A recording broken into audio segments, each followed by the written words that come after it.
Frozen Pyro just subscribed for 12 months. Oh shit. It's been a year. Time to start developing the next rock. Also, where did you get this image of me in my chair?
The bouncer.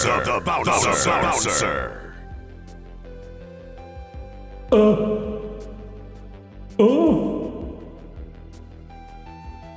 It's that time.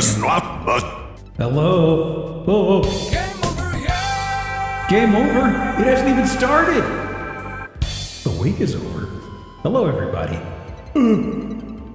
Did I put the right emphasis on the umlaut? Ooh. How would that sound like exactly? Hang on, don't waste your points. I need to... Actually, no, you can't... I don't have text-to-speech on, actually. Let me see something here. Hang on. I want to hear how Brian would pronounce this. Desktop. Strum. Biku. I'd actually been watching the Wayne Radio, or the Wayne TV. Is it Wayne TV or Wayne Radio? With the Half-Life AI being aware. I just started watching the one with the gnome. And I really love all the weird characters and stuff they throw into the gnome's text-to-speech to where it talks so strangely. Garden, I am scared. Let me see. How would you... Let me see. Let me see. And test. I am Brian. He didn't even pronounce the umlaut. Try again. I am Brian.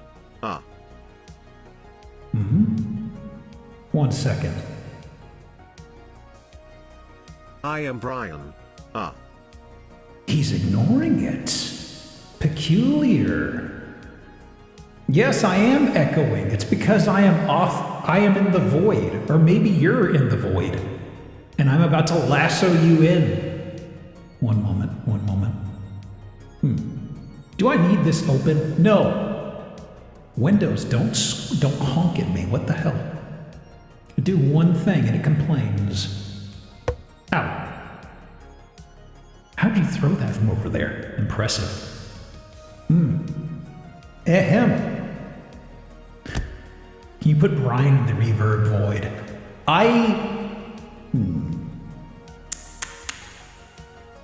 I could figure it out. It'd be a little wonky, you know. Am I your inner thoughts? I am perched on your mental shoulder, whispering sweet nothings into your ear, or maybe just crimes. I don't know. Actually, I'm just over here. Hello. I was yelling into a really big coffee can. Hi, everybody. Hey, Hidaka. Also, Pyro, welcome back for 12. I've really got to do a new badge. I mean, we've got the watermelon tourmaline at 12, but I mean, I've got to start thinking of stuff. We got people closing in on 24, and it's like, And again, most of the 24 folks already have the first badge, so I can drag my feet a little bit longer. Yeah, it's never hurt me in the past. What does the Skeleman ponder? What doesn't he ponder? I mean, if the skeleton is your secret internal self, imagine the secrets that internal self is pondering. That's far too much for any of us to grasp. At least that's what I like to think. Nineboat, welcome back for 16. Goodness me. Nineboat just subscribed for 16 months. Wow, Geope hasn't streamed the entire year. Wow, I haven't. Welcome back. Yes, that's right. It's the first of the year. It's been an entire year. Woo, woo. About as far out as I can get from that joke. I feel like it the joke loses its flavor if you're more than a week out. I feel like landing on the first week is still fine. Waka waka. Exactly. Feels a little weird to not do Tuesday and be back on Friday, but part of that is kind of my brain is fresh. I mentioned it before, but Tuesdays I was usually kind of like dragging my feet a bit because it'd be after what is typically a very busy work day, and Fridays tend to be very sleepy in comparison. So like I've already been through like a call and a couple meetings this morning, but I still feel perfectly fine. So maybe just Tuesday wasn't a good fit for me, you know? And also just kind of getting antsy about streaming. I figure that just makes the talking to myself juices build up a bit. You know what I mean? Sounds very clinical. I want to see a doctor about that. But anyway. Welcome 2024, that Highlander 2 takes place in this year. Never seen Highlander 2. Wasn't it a stinker?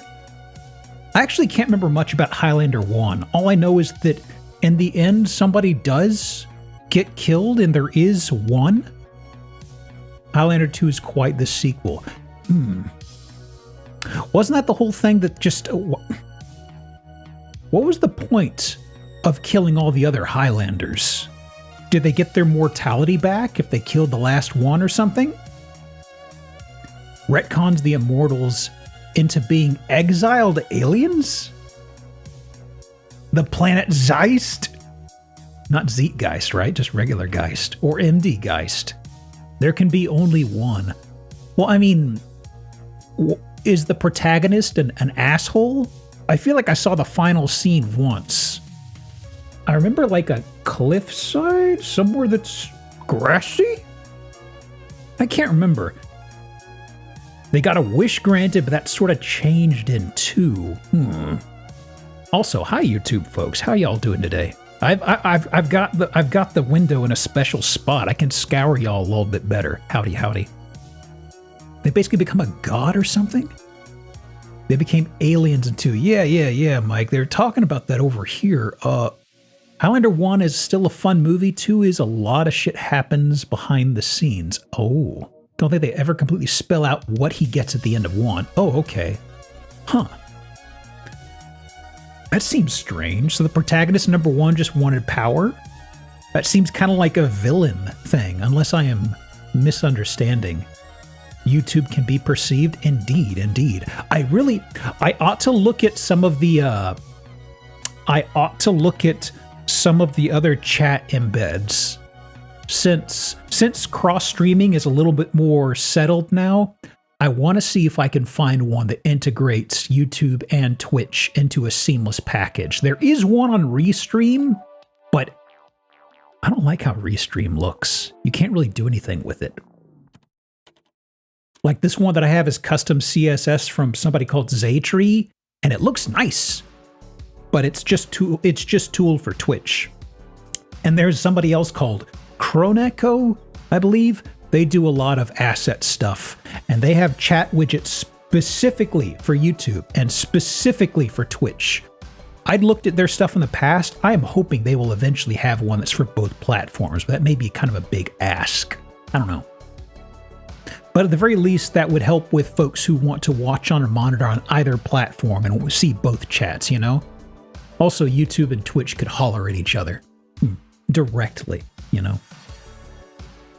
Script for 2 is so bad that Lambert and Connery were actively trying to get removed from it. Do I have to be here for the rest of this movie? People keep killing it because of power or just trying to survive, so it becomes you live or get killed mentality. Aha, I see. Let me, 1 second. I should actually. It is time for my requisite diet soda opening. I saved this for the stream. Let me, 1 moment. Let me get this right.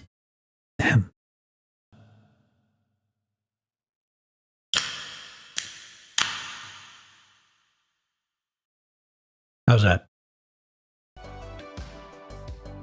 I will make it my rule to never forget about the reverb. I like it too much. Some people get cutesy with voice effects, but I like the reverb for bits and pieces. You can feel it. What did I grab this time?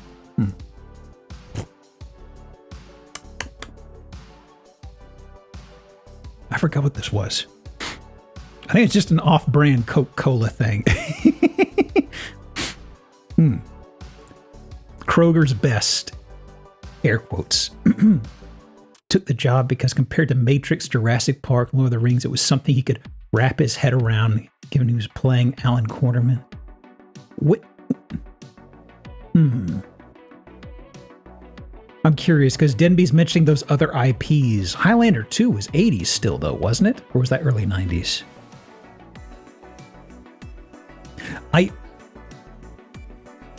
Wait. There was a cartoon for Highlander. A morning cartoon for kids. Wait a second. I just unlocked this in my memory? Petty, welcome back for 8, by the way. Petty_ just subscribed for 8 months. Happy New Yuri. Yuri? Around here? Maybe not. Maybe. We'll save that for the late night streams. Wink. Huh. The cartoon was tied to the TV series was 95, 96. I am just now realizing, wait. The plot of the movies was about finding other immortals and beheading them. And it's just like, that can't have any meaningful plot progression. I don't think that was, that's not the end goal, but it's a funny thing to think about, right? Because it's like, we can't show people getting beheaded. So what do the immortals do? I don't know. I don't know. It was pretty good. Really? Huh. Could it be as bad as James Bond Jr.? Wasn't that a stinker? I think it was. Haven't got some sort of OVA thing? OVA? Would we still call it? Wait, you mean as far as in anime, right? There's nothing stateside that's called an OVA, right? Or have I been living under an even larger rock? Just whenever somebody says OVA, I immediately think anime. Syndicated on local TV, so we watched it a lot. Hey, Zentricus. Good time zone to you. There's a Highlander anime feature. Really? Jesus. Jetpack Jesus just subscribed for 14 months. Geope Confused Dog. Welcome back for 14. Thank you so much. Happy Confused Dog Friday to you, by the way. Can we link the YouTube video? YouTube video to what? Do you have like the opening or something? He becomes mortal in one, but who knows what else? Whatever the plot dictates at the time. Oh, Pyro's got something. Story unfolds on post-apocalyptic Earth after a meteorite collision nearly wipes out human civilization. After setting up nuclear weapons following this catastrophe, Connor McLeod, protagonist of the original film, and the other immortal forswear the game of fighting each other until only one immortal remains to win the prize. Instead, the immortals swear to preserve human knowledge and help humanity. They cast away their swords and call themselves Jetators? Jetators? Frozen, what's that the plot summary to? Is that like the first movie's current day, isn't it? The animated series? Wow. Mashed Jetators, yum. Just in time for lunch. My favorite. Hope we got some garlic in there this time. Jet taters, yeah, buddy. Mm-mm. Flavor country. Have fun reading. Ooh. Should I pull this up on stream and give it a... Oh, man, what the... That's what he looks like? Well... Pardon me. Man. I really like some old cartoons from the 90s, how they have a Wikipedia entry, and it's like... It's got a picture the size of a postage stamp, like, yep, here we are. I got this off of a VHS tape that I recorded back in 97. It's about the best picture we're going to get of the protagonist. Here you go, Wikipedia. List of Jettitors. Why are there so many fucking Jettitors? There's like 24 names in here. What's going on? What the hell? What do you have for Bomberman here, Denby? Is this related? Seinfeld theme. What? Hold on. Oh, I think I hang on. I think I've heard of this. Hey Frost, Happy New Year. Good time zone, by the way. Hang on, I need to hear this. I think I've heard this before, but I've forgotten. これあげる。ありがとう。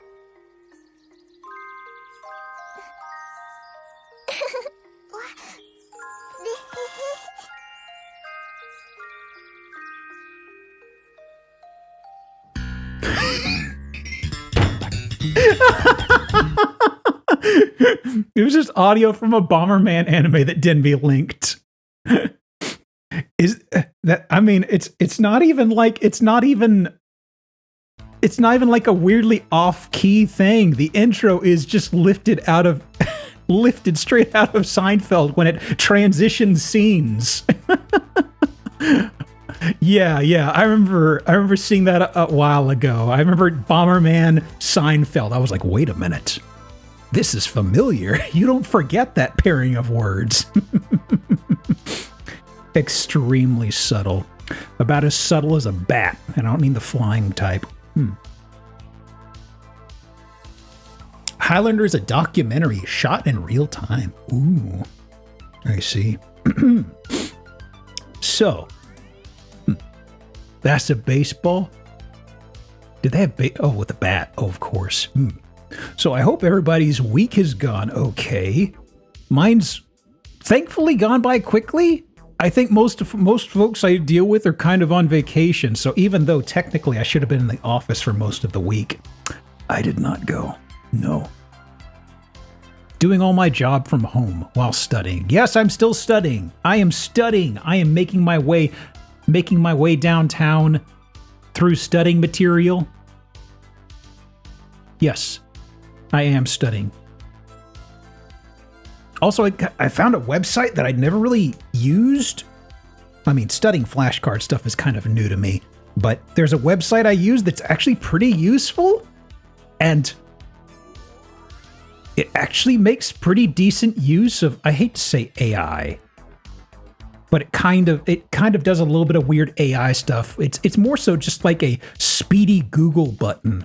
Because if you've got a stinker flashcard that doesn't explain something, and you get the answer, you can hit a button at the top that says, "Explain this to me!"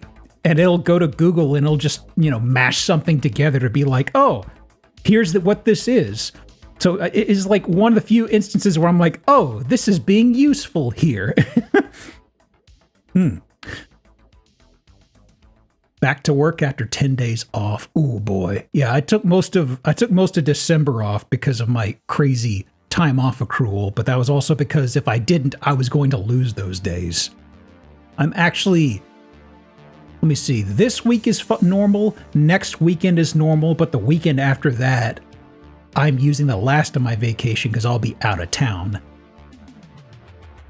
But that's just to work through the last of my vacation and also using effectively my free days off because I'm not planning at being at this company for more than, several more months. Putting aside the time involved with, applying elsewhere. I know it's not going to be a quick thing, but it's very much like, okay, I just need to rubber stamp the test, which I'm hoping to do this month. I've mentioned the flashcard studying website. They've got this whole thing of like people will pre-make data sets and flashcards, and I like the way they do it because there's the answer on the reverse side, but they do some really weird stuff with like just adjusting the deck. And you can go through and it's like, hey, you've gotten this one right twice in a row. We'll move this off to the side. These you've missed multiple times. We'll leave them in this deck until you figure them out. And it does these weird things that don't always work, but they kind of mix and match things around to multiple choice.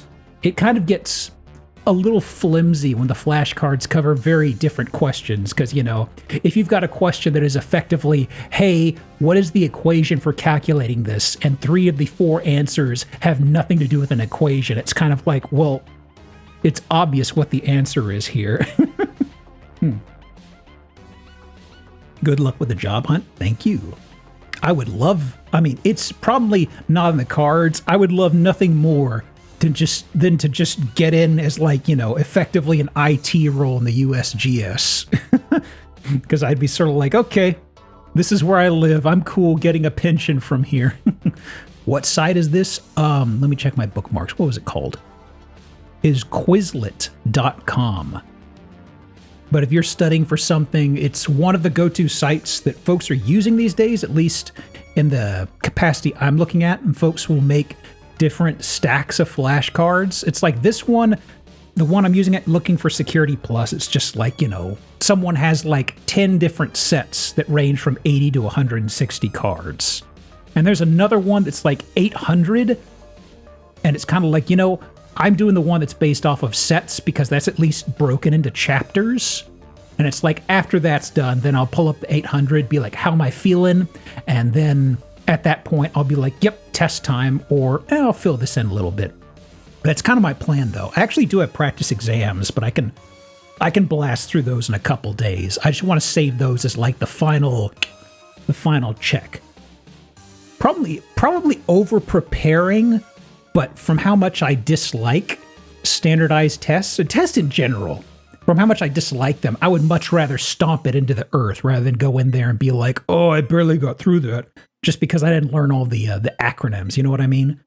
Because that's the main thing. It's just the acronyms. Everything, once you get into the plain words, it just makes total perfect sense if you're even remotely computer savvy, I feel.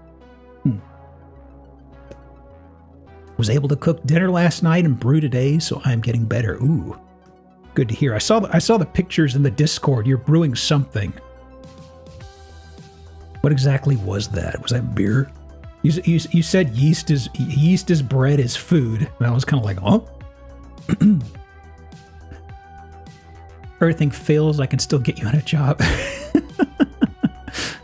I would rather not. Frankly, Ed, what I'm looking for is something that's going to be 40 hours a week, probably during human hours, that they can't squeeze more out of me.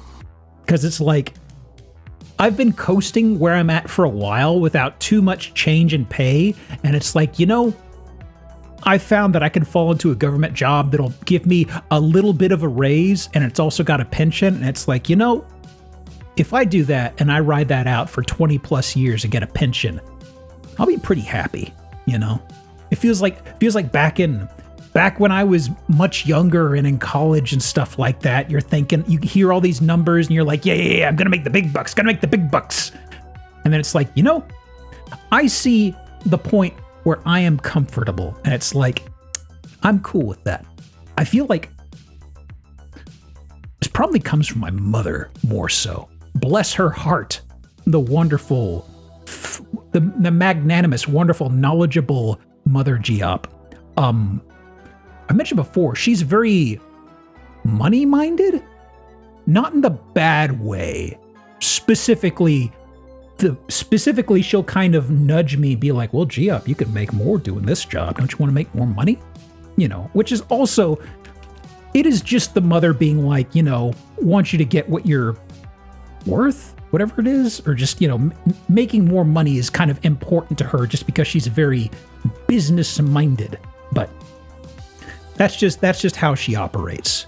It is, once again, I should back up and say this isn't anything like she is greedy or evil. It's just very much she's kind of tied to, like, if you're in a technical field and you're not making very much, you're being undervalued, and she's very much like, you should go elsewhere. Which I feel like any field should kind of apply that, but can't leave my job. I'm in a union situation. I have a decent amount of seniority and pension. We negotiate our contract every 3 years. Ooh, I see.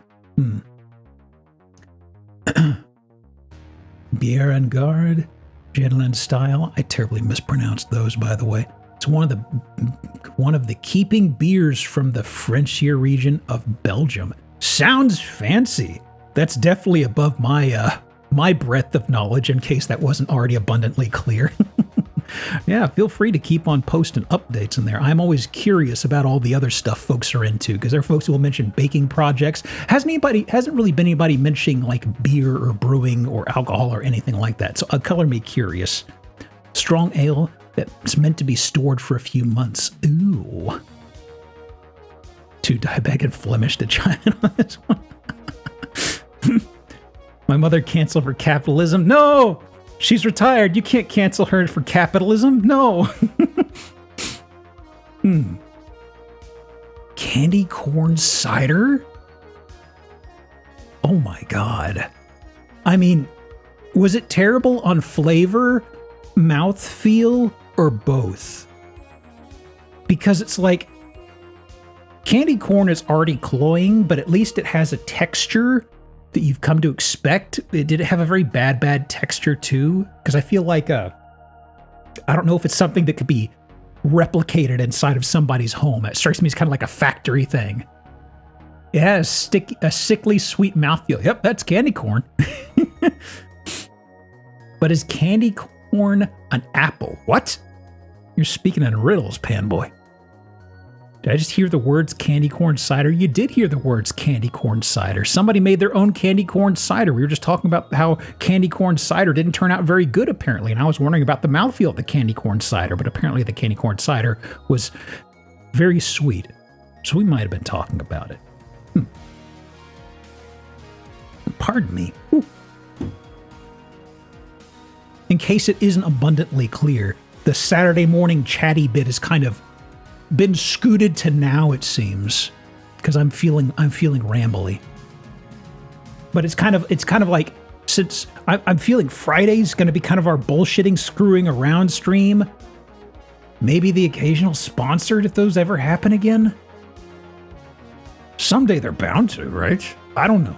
I figure Saturdays are going to be the playthrough days, and Sundays are going to be Zillows, and past that, we'll wing it. I don't think the puppet's showing it, but I'm just kind of like slowly overhand strumming at my table. Ooh. Why? I don't know. It's the end of the week. Allow me to be happy. Let me have my happiness. Saw Oppenheimer at 70 mil. Holds up. One of my favorite last year. Ooh. Didn't see it. I've kind of fallen behind on a lot of modern cinema, frankly. Is the Man Great still around? They'd be a good sponsor. The Man Great? I misread that as Magnate, and I was like, what? What? The Man Great. Is that kind of like a Manscaped sponsorship?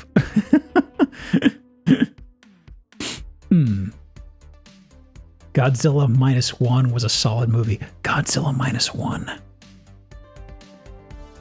Man, I'm really out of the loop on the movies, huh? I'd never heard of that. Feels like I think I mentioned before, just to keep the streak going, I think the last movie I went into theaters for was Rogue One, and that's because my mother wanted to see it.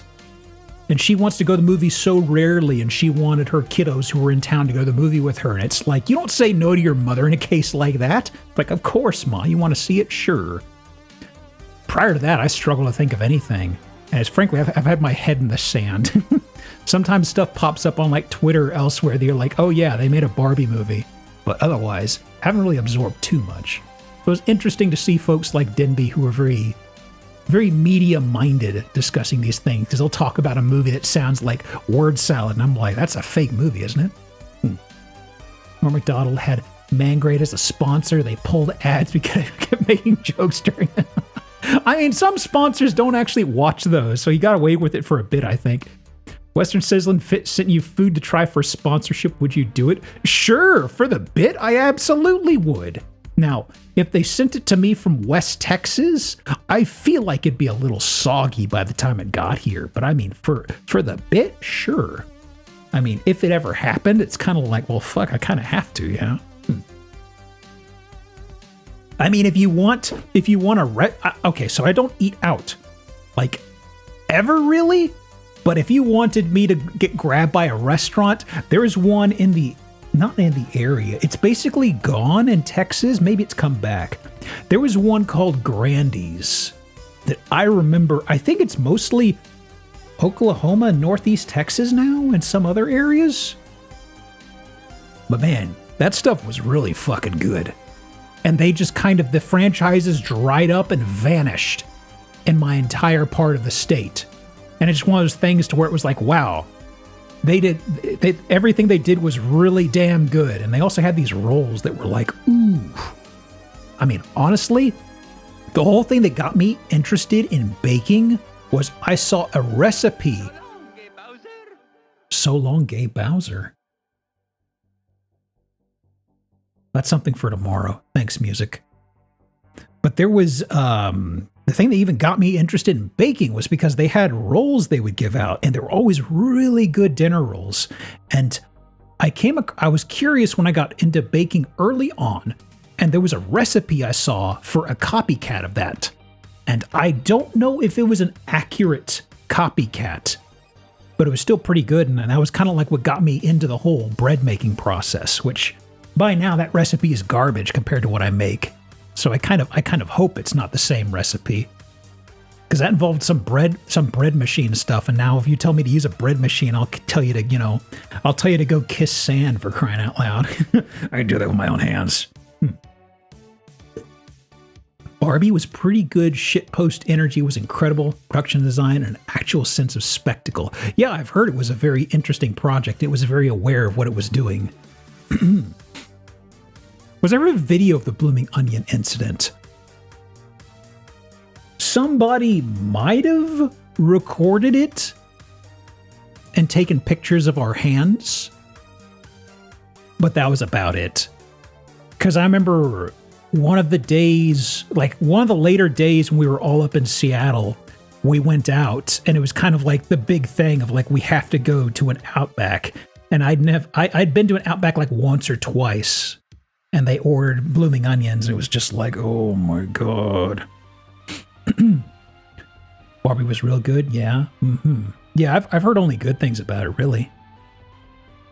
Have a culinary background, so it's basically visiting my peers. Once you know the secrets, it's kind of hard to shut off your mind in those situations. Also, it seems that on the rare occasion that I eat out, I'm a snob with my food. So if I am making something for myself and it's a recipe I make regularly, it's usually pretty damn good. And there have been several times where I will be like, well, I will eat out tonight. And it is incredibly disappointing. Like, whether it just be a bad pull or just the restaurant in general being bad. And I'm like, man, I ain't doing that again for a few months. That seems to happen quite a lot, where it's like, well, I don't want to do this. And you go ahead and you have it. And you're like, it was cold. It was soggy. It tasted bad. The meat was tough. It was overcooked. The fries were shit. I'm not doing this again. For a time, I mean, at this point, I struggle to think of a reason as to why I would do it, because the last few times I've attempted ordering pizza, the end result is always bad, or it's also, I will realize how expensive it is. And it's like, oh no. It gives me a little bit of context on some of the stuff that I'm making. It's like, wow, are you eating or takeaway? It would be taking, I wouldn't be eating inside the place. I haven't eaten inside of a place since like, it would have been before COVID. And that's just because my parents would like to do that stuff. They're big on dining in. I've never been big on it. Pizza is really expensive. It is. It is so damn expensive. Like, I'll look at something, I will have maybe a, did you ever ask your parents what the story was behind the bomb truck? I totally forgot to, actually. Shit. Because that's something Mother Geop would absolutely know. Damn. How did I forget to bring that up? I think I just memory hold it. After the last time I brought it up on stream, I think I just memory hold it, honestly. Damn. I'll keep remembering. I need to pry my mother's brain about that because she will know every intricate detail of that whole shitstorm, you know? There's no hole-in-the-wall pizza place anymore. It's all artisanal. Yeah, it's all chains down here. Well, actually, no, there's one place that's kind of a small-ish chain that's okay. I haven't been there in a long time. But I mean, it's probably the only place I would deal with. And frankly, it's kind of like, I will only do pizza if I am like, if I just got in from traveling, it's late, and I don't want to go anywhere. That's usually the excuse where I do it. And it's always like, ugh. Disappointing. Pizza yesterday was better than almost every pie I've ordered. Ooh. Well, that's good to hear. Let me see. So, first week of the year is over. Thumbs up from people? Thumbs down? In between? What's the rating? We can already rate the year. We've had it for a week. That's good enough for us to post judgment. It's meh. Feeling about 2.5 out of 5 stars. Had the flu. Oh, Jesus. I hope you feel better. That's right. Didn't you mention that on Sunday? I hope you feel better soon, Whiskers. Jesus, that sucks. Want a refund? Did you keep the receipt? Asking for the class because I don't have it. Hope someone has it. In between. Yeah. Uh-huh. Back to work on Monday. Yeah. I've kind of been limping through the week just because of the lack of managers. But Mondays, actually, I have to physically go in. It's going to be like, this sucks. I don't know. Hey, Galonk. Oh. Lukernk just subscribed for 1 month. Thank you for the sub, by the way. Welcome in. Good time zone to you. How you been? Did the rest of this shit I wanted to with my current FF14 sub, went ahead and installed Stranger Paradise. Ooh! Yeah. I should go back to that. Jack Garland just being incredibly fucking pissed at everybody is such a... It's got such a good vibe to it. You know what I mean? Oh. I still remember the whole Limp Bizkit thing that he pulls out his little iPad thing. Not iPad. His little Walkman and starts listening to it, and how people thought that was a shit post or an edit. And I was like, nope, that's real. Get mad popular on Twitch so you can give them job things. Put on that limp. Speaking of rep screenings, going to Martin Scorsese's Hugo in 3D. Hugo? What was Hugo? Is that like his newest movie? Man, I think the last Scorsese flick I saw was The Departed. Hugo's about the kid in the French train section who finds an old filmmaker. Huh? Yeah, actually, that reminds me. Want to hear something funny, Denby? Actually, not funny. Probably shameful. 1 second.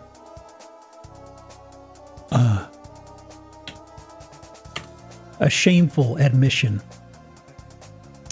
Let me see. So, he directed this, right? Yeah. I feel like I mentioned this on stream before. I've never seen the Godfather movies. He did the first one, right? I'm pretty sure Scorsese did the first. That's usually what his name is tied to in my memory. Based loosely on a true story because Miley's did have a toy shop in the French train. Coppola did them. Oh, why the hell did I have Scorsese tied to those? Was there another? Wait. 1 second. Was it Goodfellas? I get those conflated? Mean Streets, Alice's Living War, Taxi Driver. Taxi Driver I've definitely seen. Taxi Driver is really damn good. I haven't seen it in a minute, but that was really good. Why did I could have swore he did that. Then again, given how old... Okay, that makes sense. That makes sense. Because of how old it was, I was kind of... I remember hearing about Scorsese's activity, and in my brain, I was like... wait, those movies are from the 70s, and he's, how old is he again? Goodfellas is Scorsese 20 years after Godfather. Okay. I was terribly confused about the link because I was just doing the math in my head after hearing about him being in his 80s, I think, and I was just like, I don't know. One of my many movie gaps. I don't know. Hey, Nanoda, welcome in. Just heard Taxi Driver just copied Joker. You guys won't believe this shit. And the way to remember is Godfather is about the top crime organization pyramid. Goodfellas about the workaday. Yeah, that was the association I kind of had. Although most of my familiarity with both of those is about like parodies and jokes referencing them. Joker is shit, but I mean, Joker gets memed on so much. Wasn't Joker pretty well received? I thought. It's hard to tell because it seems that the internet fell in love with it, but it was just like, did it fall in love with it because it was good, or was it just kind of okay? I know it wasn't a dumpster fire like Morbius. Yeah, of course Morbius brought up, and I'd get into that. It's fine, just overrated. Okay. Live in society. I hear this many times. People talk of this so often, let me tell you. Joker took some from Taxi Driver, but a lot from King of Comedy, which is about a failed stand-up stalking a talk show host. Huh? I must be thinking of Kings of Comedy, because I thought Kings of Comedy was something about like a documentary or something. I was just like, wait a second. Am I thinking of something else? Feel like Joker was a lot of people's first adult movie. Aha, I see. It made the impact from that vibe of movie. Okay. Stars De Niro and Jerry Lewis. Huh. I'm actually not familiar with that. Definitely a set of words I've never said before, of course. People trying to be edgy and deep with Joker, they did with Heath Ledger's Joker. Ah, okay. I mean, honestly, after Heath Ledger's iteration, it's kind of hard to, follow up Joker past that, because it's like, well, what do you do from there? At least in the modern movie landscape. King of Comedy is really good. Huh. I should look that up then. I'd actually, because I get that mixed up with, hang on. There was a 2000 film called Kings of Comedy. I remember seeing commercials for it. Cedric the Entertainer, Bernie Mac, Steve Harvey. It is definitely, okay. Because I heard that and I was like, what? I've got a very different image of that name. Well, it's easy to get confused because the 2001 that I'm talking about is called the original Kings of Comedy, not to be confused with King of Comedy, the original, because it came first, I believe. Hang on. King of Comedy. 82, yeah. Slight difference, plurality, important. They toured back then, and that was the concert film. Yeah. I was sort of like, wasn't it like a documentary or something? One second. Oh, scrungling some things around. Whoa. Yeah, there was something I came across. I don't pay too much attention to it, but it was something I saw kind of catching a lot of steam on Twitter. Okay. There's probably a subset of folks who are aware of this. Inside the VTubing sphere, they're corporations that kind of have a different vibe from indie. Apparently one of the top English ones is bailing on a company that's effectively a sweatshop company. So there are a lot of people hooting and hollering.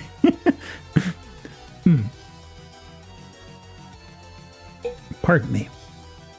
That was something I was gleaning just earlier. This is Niji Sanji. Company named after the numbers that gives a 5% merch cut. Yeah. I never actually thought about the meaning behind the name. Like one of their, I heard the name. Technically when I saw the name, I was like, isn't this someone else? And I thought it was a Japanese talent, but somebody I'd never seen before, but apparently is kind of causing a big shitstorm. But it was funny to read about because it's just like effectively Palmo Rain Puff. Yeah.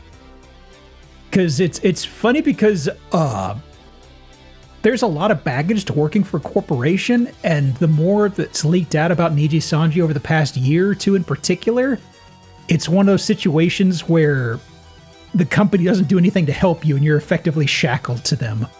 Also, there's a lot of really restrictive Japanese cultural things that apply to them. So they're very, very rigid on what you could do. Like I remember there was somebody who made a joke about baseball. Okay, this is like, there was a Japanese talent who made a joke about baseball. Like she didn't know anything about baseball, I believe. And she made a joke about hitting somebody with the bat or hitting somebody with the ball, I think it was. And apparently, that entirely got her canned because it offended baseball enjoyers, supposedly. Put down to 25 a la Logan's Run.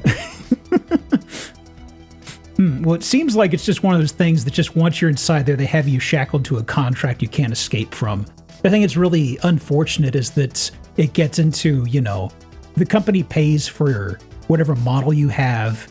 And so if you ever leave, the model's gone. And also circling back around to just content creation, the really sad thing that somebody pointed out is just, the regrettable thing that as soon as that talent is gone, they totally private all the videos.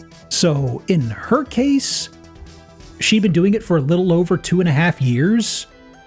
So effectively, all of her stuff is just going to blink away and never be attainable just because, I don't know. Weird customs dealing with Japanese, I suppose. I know there's been some discussion. I think this week there was somebody who's talking about actual, how Japanese media treats folks who get into drug abuse or other cases where, for example, how litigious Nintendo would be on certain things. Dare to date someone. Little things like that, They recast the voices and keep using the model? Not that I've heard of, no. It's typically they just shunt them away. They memory hold all. Yeah. It's just effectively, well, we're getting rid of this. And, they also do there's also like an NDA to where they can't disclose how business was done or why they're getting let go. And it's just effectively, if you try to do anything that's not the way they like it, they will do all they can to burn bridges that you try to build up. It's always very, very, very scary stuff to hear about. Always super vague breach of contract. Yeah. And they'll ding folks over strange technicalities at time. I don't know anything about HoloLive, but I know there was one or two things that passed that was kind of a head scratcher. VTubers are the model, so resetting can't be done. Yeah, they're going to have folks. There are folks who get very. There's way too much baggage involved that recasting a voice wouldn't really work. Because there would also just be very loud fans who would get very understandably upset about that whole practice. But I don't know. Niji will cash you if you have a pulse and 10 followers. Yeah, there was a lot of really scary stuff. Like, I think it was Niji, in fact. There are some cases where a talent would do, it was either Niji Sanji or a different company. Some folks can maybe correct me on this because it's something that came out recently. There was a talent who did like a musical video with artwork and everything tied to it, she had to basically pay for. So even there was a time where the company was not going to pay the artists who did the commissions for what was going to be in the video and stuff. And the talent had to circle around and bend over backwards to try to get money to actually pay for it. I think that was, I can't remember who the heck the talent was, but that was like in the last couple of weeks. Like I haven't paid really too much mind about corporate, but just you hear about this shit and it's just like, oh, isn't that Niji? Probably. I'm pretty out of it, and they have so many people coming in. Sellen's the purple girl. Okay. There was somebody I was watching earlier this morning when I was doing work stuff, and they were taught that they brought up Sellen, and they were hoping that Sellen would bail, since I think she's supposed to be pretty tied closely to this lady who left this morning. But anyway, it's always disgusting to hear about that shit. I don't know. Pardon me. Whoop. Drinking my my brand agnostic diet cola. Sellen, she invested 15. Yeah, that was kind of what I'd heard as well. 15K of her own money in music video. Yeah. I mean, it's kind of like a, I don't know. The entire thing of approaching a corporate outside of like a couple avenues just seems like a deal with the devil sort of thing. Management said, yes, this won't be a problem, then rug pulled her when it actually dropped. Yeah. They also privated the video out of nowhere, which from how YouTube algorithm works, if you release a video and it gets announced and you private it, however stuff works within its algorithm to suggest the video to people, if you release a video and it gets the thumbs up that, yep, this video is live, and then you privatize it and later relist it, you've effectively just broken its momentum. Like, as far as YouTube is concerned, if you bring that back out, you had a flop video. So even ad revenue would have gotten absolutely hamstrung, to put it lightly. It's such a flummoxing thing. I don't know. It kind of gets into the notion of how we talked about what's a younger company? That just makes it even more confusing, because we talk about like design philosophy and online stuff with like Nintendo, and you're like, oh, well, this is because you have a bunch of old farts who don't know how modern gaming systems, online connectivity and stuff work. But this is like a younger industry, and now it's just like, huh? I don't know. But whatever. I was just curious about that because it's something I'd become cognizant of in the recent months. But just to see somebody who's so folks who are getting really talented, effectively being shackled to something and not getting paid at all. Like less than minimum wage, and they're told, oh yeah, you got to put in X many hours, by the way. Don't fuck up. Biggest thing I remember Hololive getting in trouble for was their talents were talking about countries their viewers were from. One of them mentioned they had a weirdly large number of viewers from Taiwan. Oh yeah. That would do it. Okay, jeez. Pulled out of China entirely. Jesus Christ. God almighty, what a mess. Oh well. But yeah, it's out of my depth. But once again, just something I was musing about, because when you see a big company like that and, one of their flagship talents effectively goes, nope, this place sucks. It's always interesting. Especially because especially interesting because I was like, I've heard this name before, and I pulled it up and I saw like the number of retweets and stuff like that. And I was like, oh, was this from a few days ago? I looked down and it was like, no, this was 10 minutes ago. And it was like a gigantic number. And I was like, oh, this is a big deal.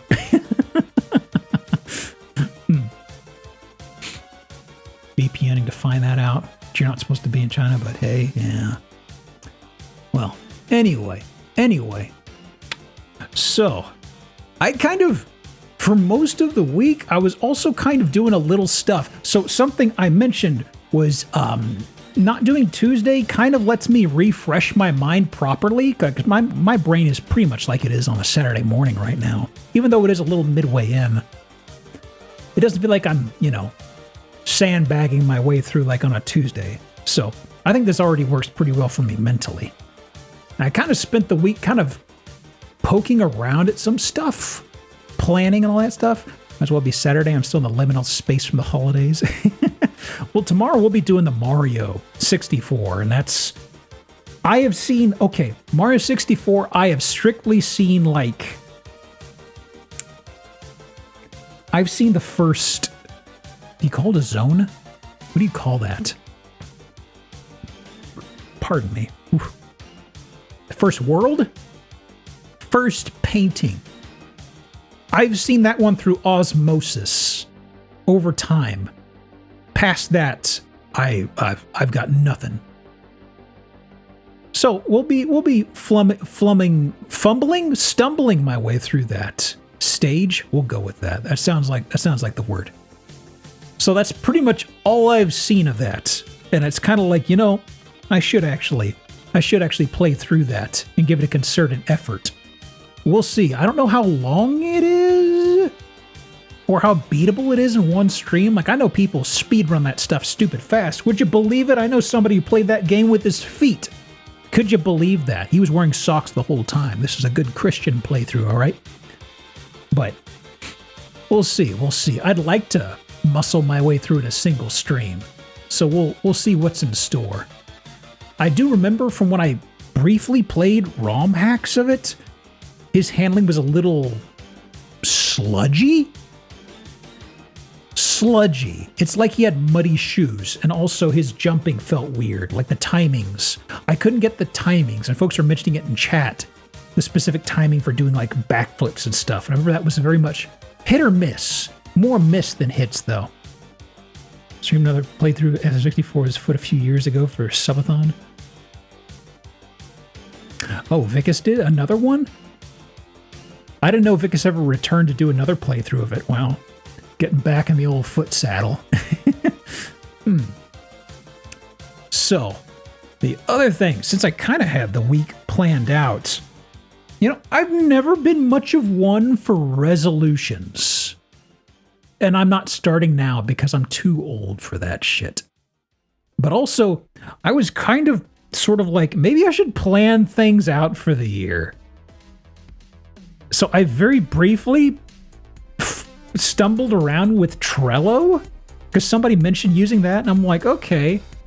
So I've got some stuff laid out in there. Some shorter term, some longer term, and we'll see what pans out. I thought it was good to take stock, mentally of where things are. No real reason in particular, but it's kind of like, doing content creation. May as well every now and again circle the wagon to be like, okay, the fuck am I doing again? I don't know. Half button presses, alternate dimensions, all basic Mario 64 stuff. The good old half button press. I thought that was Super Mario that had half button presses. That's in 64 as well. Ooh. All this tech. Well, hopefully my hands are more sensitive than somebody's toes. I can figure out the buttons. So something I'm trying to set quotas for myself. I hate to call it a quota. It sounds so miserable, especially because of the lethal company thing. I'm trying to get in the habit of writing down dumb stream ideas. Whether or not they happen is one thing, but just trying to figure some out, because I want to do more shitpost streams. I miss them dearly. Like just the throwaway drawing Pokemon stream was one of them. Setting benchmarks. Yeah. I mean, I've got a few things in mind, but they're kind of waiting on some stuff. Like I wanted to do a full human form model, but that has so many things involved in the process, and it's kind of at the earliest stages to where it's like, okay, if this ever happens, it's going to be late in the year. If it happens, because it's like there's somebody I have in mind for designing. I'm hoping they'll get back to me at some point whenever they're able.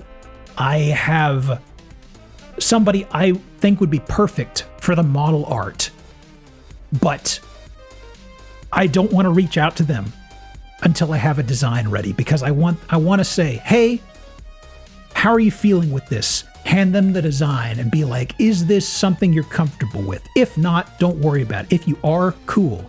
And that would be based off their time. And then once I get that out the other end, it'd be like, okay, I know of the perfect rigging artist. I need to see when they're open, if they're open, and how to plan that out. So I would like to do that this year, but I feel there's too many moving parts. It'd probably end up almost being 2025, frankly. Which is okay. where your request is too explicit? No, no. It's nothing weird. It's a human form. Just a normal human form. I mean, it's not a mech design. I feel like mech design is something a lot of folks balk at. Frankly, the thing that I stumbled with the most is I'm pretty sure I said this on stream before. There is a how should I put this into words? There are model artists can be very particular at times. There's some who do not do male models. That's fine. That's their prerogative. But it also kind of means that I will sometimes see somebody and I'm like, they've got an interesting style. I'd like to see how they would do this. And then you find out, no, I don't do guys. No, maybe do like a commission piece of an art. Like maybe something you're like, I like how they drew the face on here. And you look at it and they're like, no, I do live 2D art. But just girls. No guys. And it's like, okay. So it's kind of been a whole bunch of that. And I would find one that does do guys, but then I'd look at the commissions and I'd look at the face and I'd be like, no. Looks too much like a early 20s, late teenager kiddo. It's something about the face. Yeah, I mean, I've mentioned the design is inspired somewhat by Father Nier. So I need somebody who can do that with the face. And every time I would look at somebody's style, I'd picture in my head, how would they draw Father Nier? And I would look at the figure and I'd be like, I don't think this is their style. Or I don't think I would like how this would look. So that was kind of like the main thing I've been choosy about. And I think I have somebody who's approachable. There are some other folks I was looking at for a time. It is effectively, for some of those, you have to know somebody. It also would be a case of, oh, this is probably going to be prohibitively expensive. I don't know if I want to do this anymore. I mean, it's not like one of those top shelf outfits, but I mean, it's somebody who is a full-time artist doing other stuff. And it'd be like, you'd have to grab them out of that and tell them, I want you to do this time-intensive process. And they're like, okay, I know what my time is worth per hour. Here's what I'm charging you. You're like, oh, right. Colossus from Shadow of the Colossus. Totally a normal human form. Don't worry about it. But I've got like the outfit and stuff figured out. They're just little things here and there that I would need the designer to figure out. Like there's some things in the facial area I'm trying to figure out and I would need to see them take cracks at it. You know what I mean? Not to spoil it too much, but it's going to be rolling around on my noodle for a time. So I'm going to have to let a few little tips slide out, as it were. Surely they would work on exchange for exposure. Oh yeah, of course. Reborn as a human rock. It'd be a spell. I would be able to shunt into the form or summon it. I'm still working on it. I would need to do some testing in my brain. I am the lore is that it's going to be a minor illusion spell. So it's a human form, but it's effectively just a hologram. So I'll figure that out, I'm honestly thinking of whether it should be actually a separate model I would switch out, or if I would just have the rock elsewhere on stream, but it's got like googly eyes, like it's concentrating. I've got some silly little ideas. But I mean, the wonderful form you see here drawn by Yo isn't going anywhere.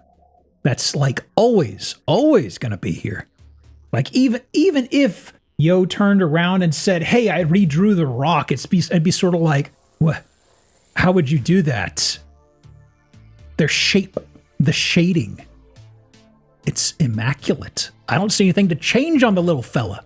I mean, if anything, a better hand at the rigging. But I mean, it's fine. It's fine as far as I'm concerned. And I only say that because I rigged it. Don't become Hatsune Miku. Just you wait, just you wait. I will learn a Hatsune Miku song at some point, right? Right? I'm terrible at 3D models. I could hook you up with something awful. Have the rock on top like Mr. Squeaks on Bay. Still occasionally show people the rock model debut. I was very happy with it. I was genuinely curious if somebody thought I was going to have an anime pretty boy. Because I was like, how should I pull this out? And then I went online and I found a silhouette of just... I think it was effectively the Sword Art Online character, and I just made a silhouette of it. Scarlett Johansson literally phoning in a congrats message. Turn some commercial. What?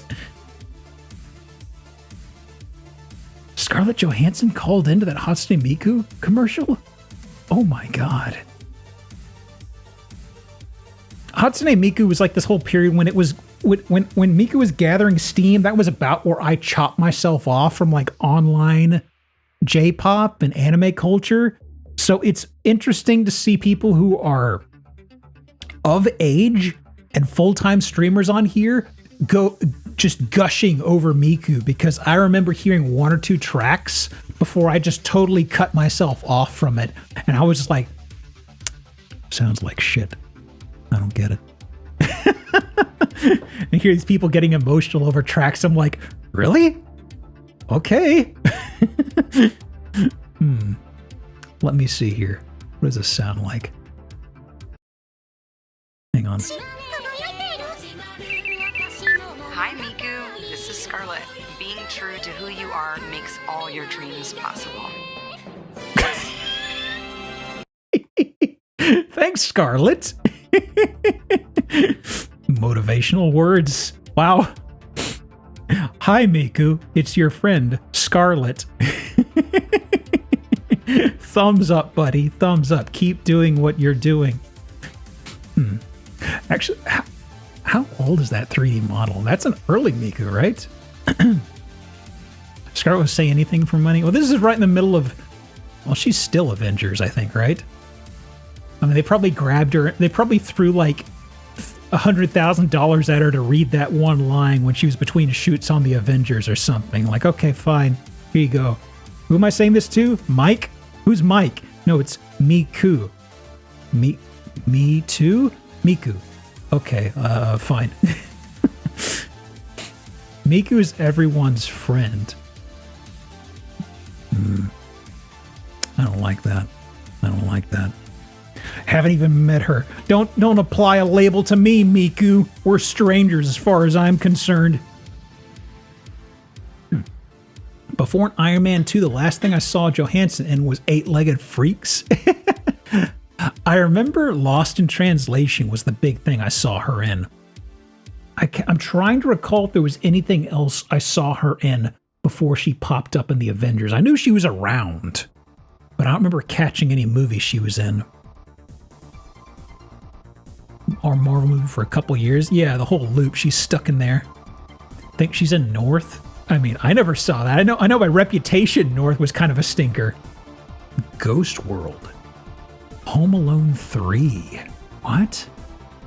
Died in Infinity War. That and Black Widow movie was so bad. A lot of people died in Infinity War, didn't they? I don't know. I feel like I should watch Endgame and Infinity War at some point. I got about 10 minutes into the first one of those two. I can't even tell them apart. I got in like the first 10 minutes of it and I felt burnt out. They had this whole thing that was, I think, from Doctor Strange. They had some characters from Doctor Strange doing some freaky stuff, and I was just like, Don't forget Under the Skin. What was Under the Skin? Hi, Night Chaser. Thank you. Welcome in. Good time zone to you, by the way. By the way, the puppet over here is just... This isn't the real deal. The real deal's in the chair over there. This is a prop as far as I'm concerned. Good time zone to you. Fear they're the exact same movie. I can't tell the names apart. Under the Skin is really good, and the same director has a new movie called The Zone of Interest that is disturbingly relevant. More movies just start to blur together at a point. Yeah, it's kind of when they really got into the TV stuff is about where it became way too much. I was kind of behind on the movies, but right when they got into, okay, here's the TV shows, here's the web you have to untangle, that was about where I just kind of went, I'm never getting through this, am I? Wait, this is the third Ant-Man movie?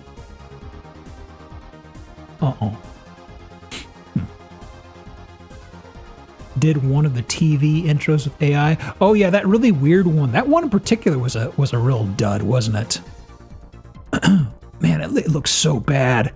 They said it was supposed to look bad. It's like, no.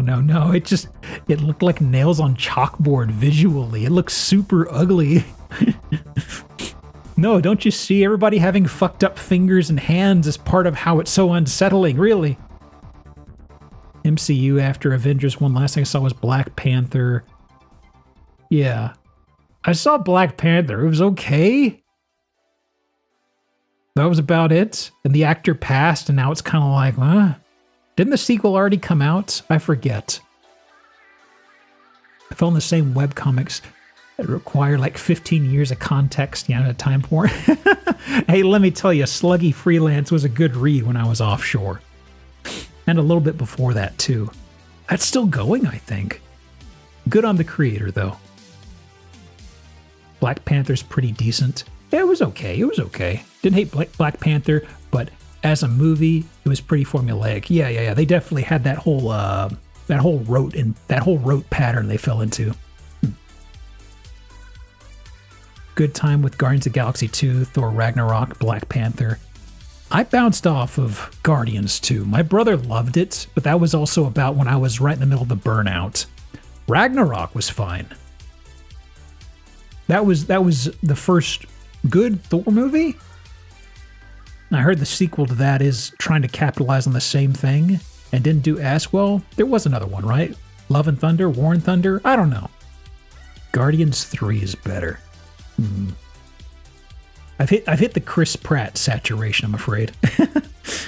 There's the Marvel saturation and the Chris Pratt saturation to where it's like, I don't know if I can drag myself to ever see one of those, let alone, let alone two in the same package. 2's a mess because the new lead actor was annoying, or co-stars telling them, oh, that whole thing. Yeah. I remember that whole thing, yeah. Didn't like Ragnarok or the Guardian movies. Peak saturation. I haven't heard Chris Pratt's Garfield voice. I am curious. Yeah, I love lasagna. Just a normal dude voice. Actually, wait, he did talk in the trailer. It was just a regular voice. That's right. I remember. They made Garfield's mouth move, so it looked like the thing that really got me was it looks like his mouth is like a really gross orange handlebar mustache. Man. First Iron Man movie is top. It was really good. I remember seeing that in theaters with a few friends. That was really good. That was about where it was like, oh, we may have something good here. 2 was a dud, but I mean, Made Garfield's mouth move with peanut butter. It kind of looks like it.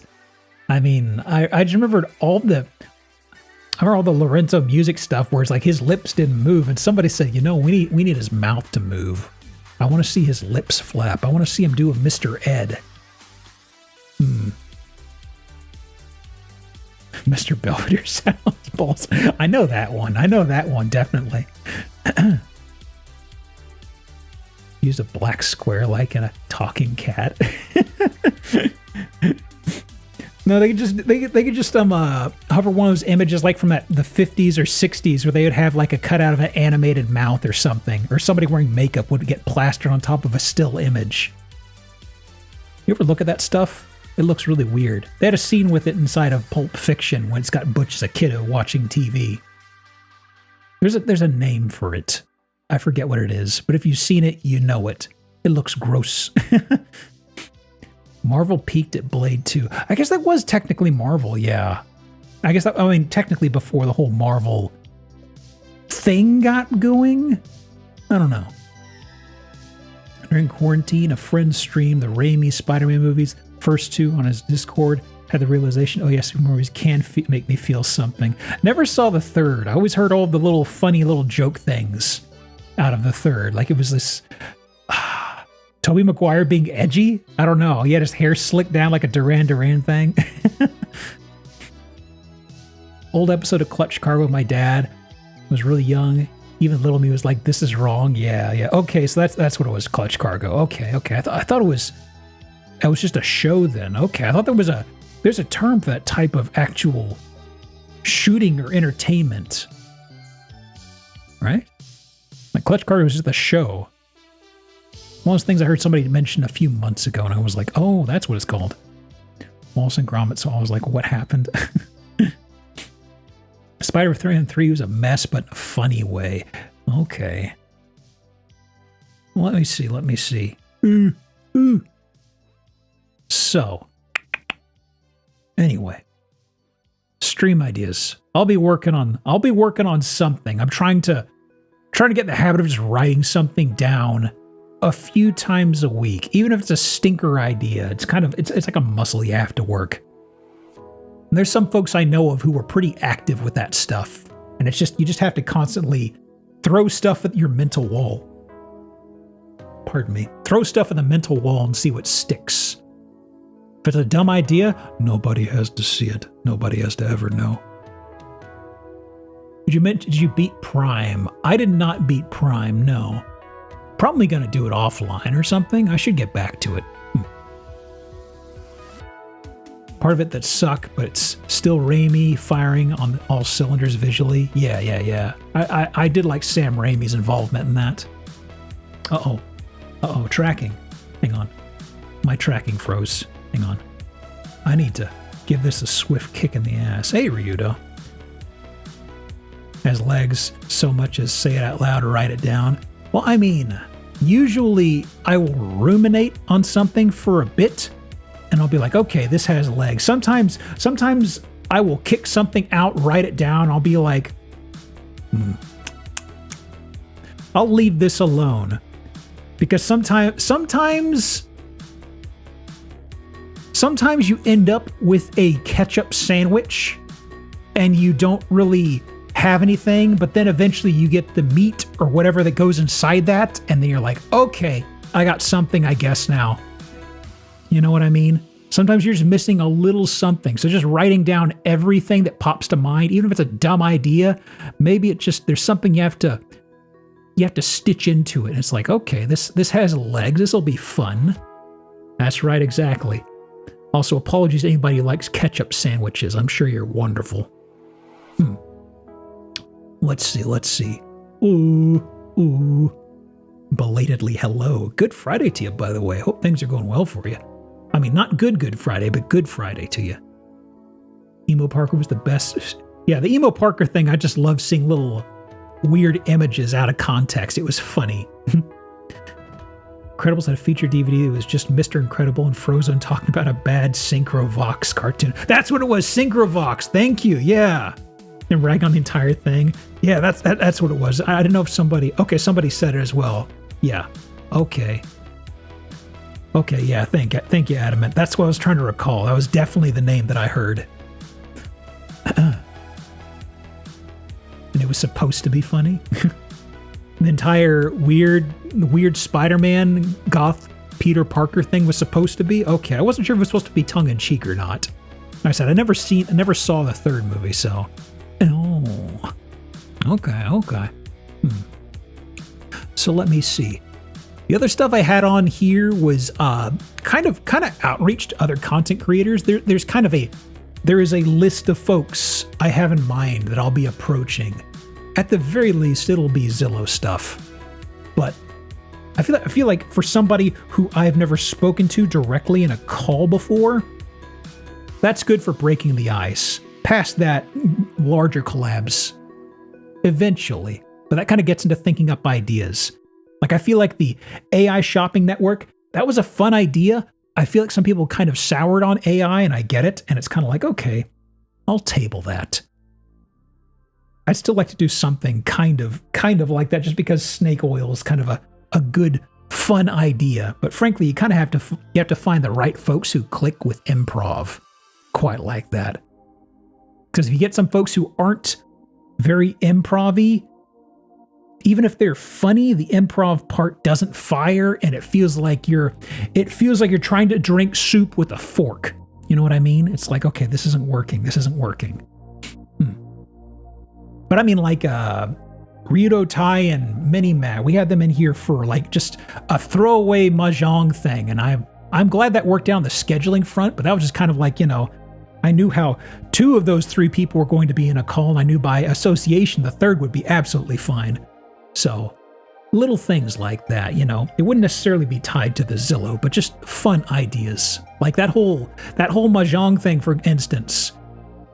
There are some folks I could pull into it, but I don't know how it would work out because they're funny, and I feel like they'd kind of, not that I'm the funniest person in the room, but it'd end up with them talking over me. So as fun as an idea as it is, unless you have a good idea for how a certain group of folks will click in a group and how good they are about letting other people talk, unless you have a handle on that, getting more people isn't always the best answer, And also I know in some cases, if I am in a group with 3 or more people, even if I am the one driving, I feel sometimes I do feel like talking the least, just because, that's just how my brain works in a crowd. That was a fun time. It was good. Oh, yeah.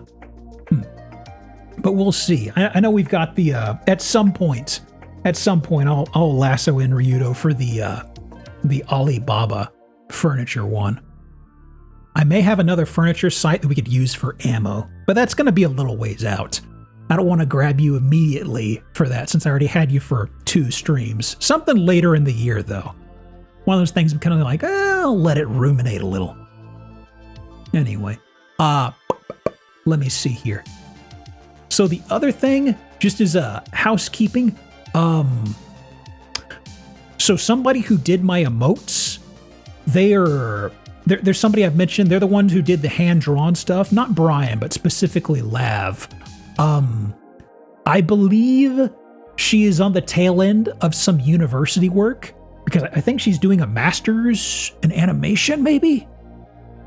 Incredibly skilled artist, very busy, but I effectively told her, hey, do you have a wait list? She said, yeah. And I was like, could I get a bunch of emotes from you? And she said, sure, I'll let you know.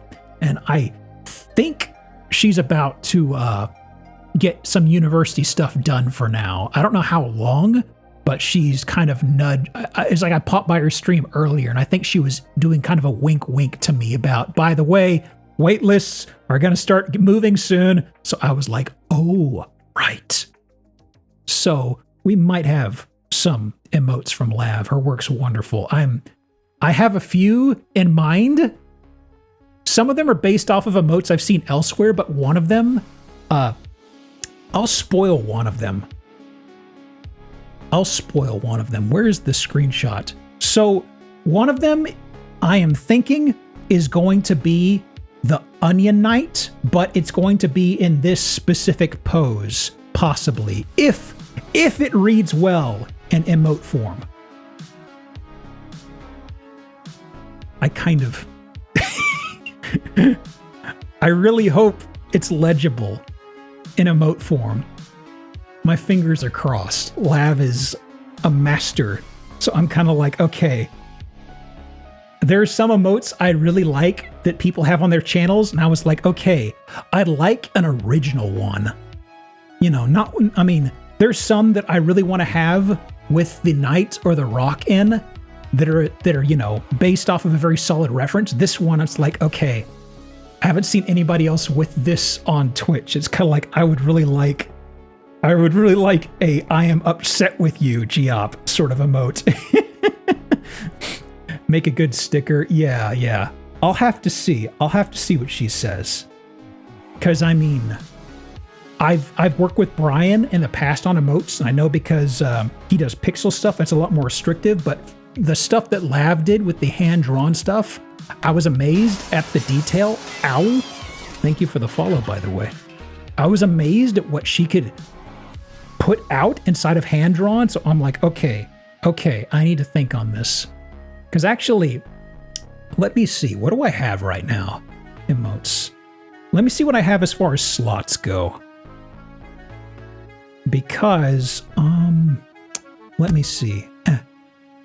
Just a second. I'm looking on my dashboard.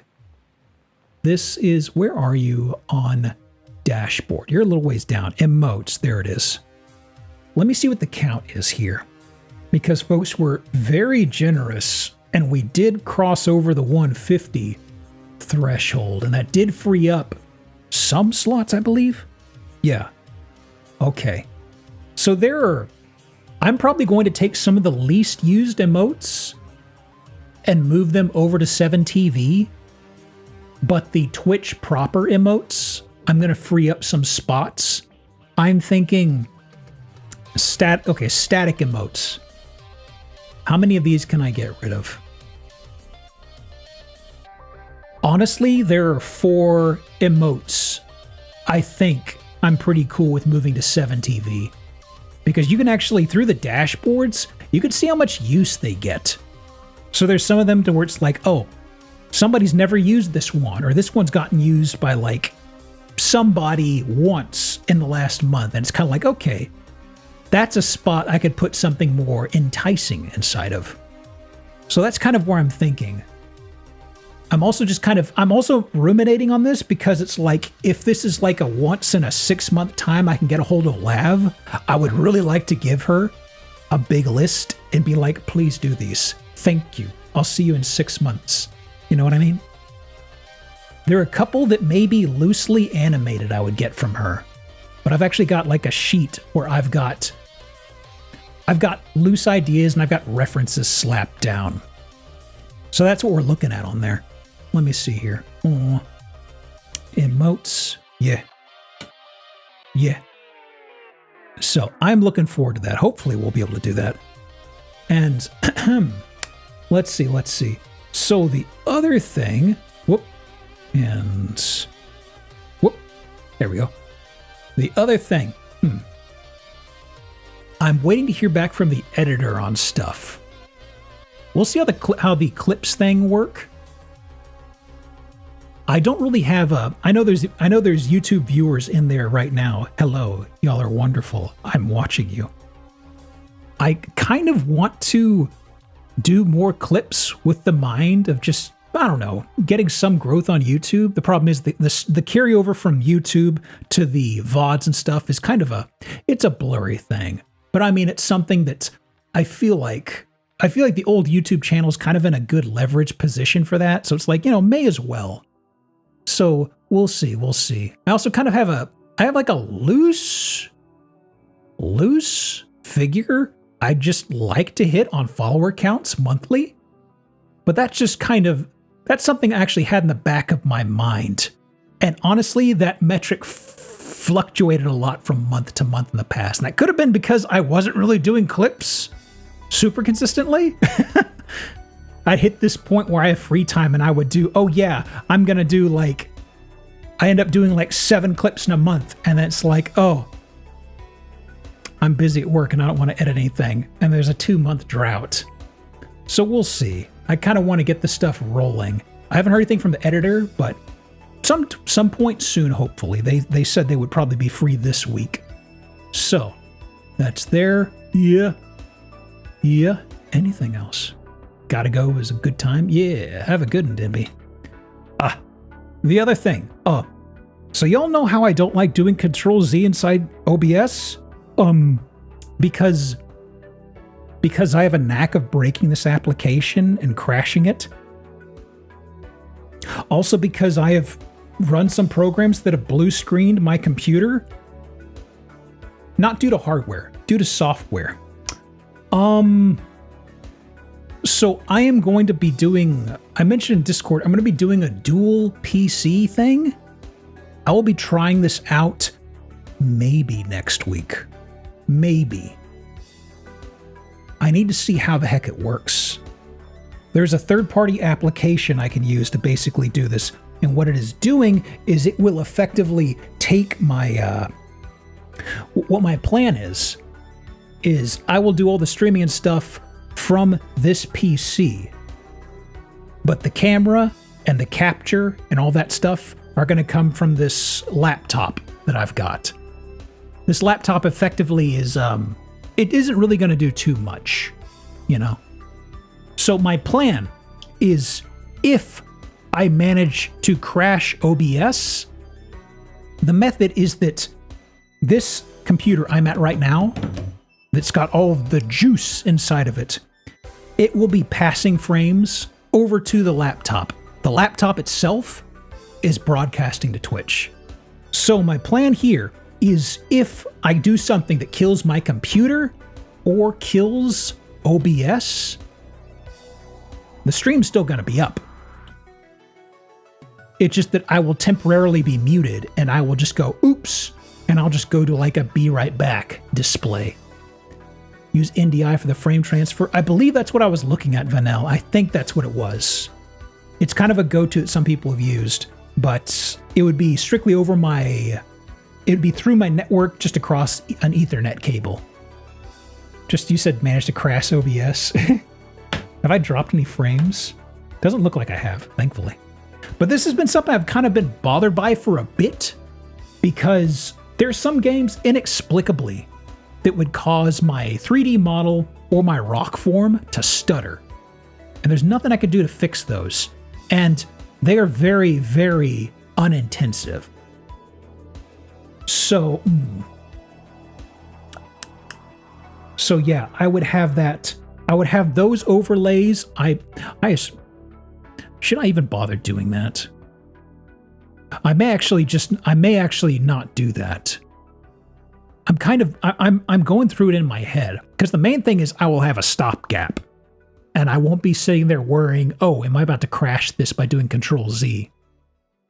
Latest 5X NDI toolkit, the older ones, use the CPU for re-encoding, added a shitload of lag. Yeah. I know there's some that use a GPU that are relatively newer, and that's what I'll be looking for. Dreasynth, welcome back for 15. Driosant just subscribed for 15 months. Time marches on. The spicy march. Ow. And thank you for the follow. Happy Friday to you though, Geosynth. Good time zone. So that's what I'm looking at. It looks like I'm gonna have it tomorrow, but I'm not gonna be able to do jack shit with it before then. But I'm kind of going through the logistics. I'm not expecting any noticeable latency. I'll have to see what I want to do with the models. Part of me was thinking, oh, I can just do the model capture through, what is it? I could do the model capture set up physically in front of me here, but broadcast it over to the laptop. And I'm just like, maybe I can save that for later. Because the main thing was, if the model hitches in some games, that's okay. My main concern was just a blue screen killing the entire stream. So that's what we're looking at for now, right? So that should be fun. It's funny because a few years ago I kind of balked at the notion or idea of dual PC, and now it's kind of like, you know what? I kind of alleviate some demons I have in my mind. Okay. So let's see. Yeah, tomorrow, Super fucking Mario 64. Yeah. Okay. Yeah, and we'll figure out the pacing for some streams and stuff in the future. Like I said, Friday's going to be kind of like the miscellaneous day. Saturdays are going to be the whole, the bigger playthroughs, I guess.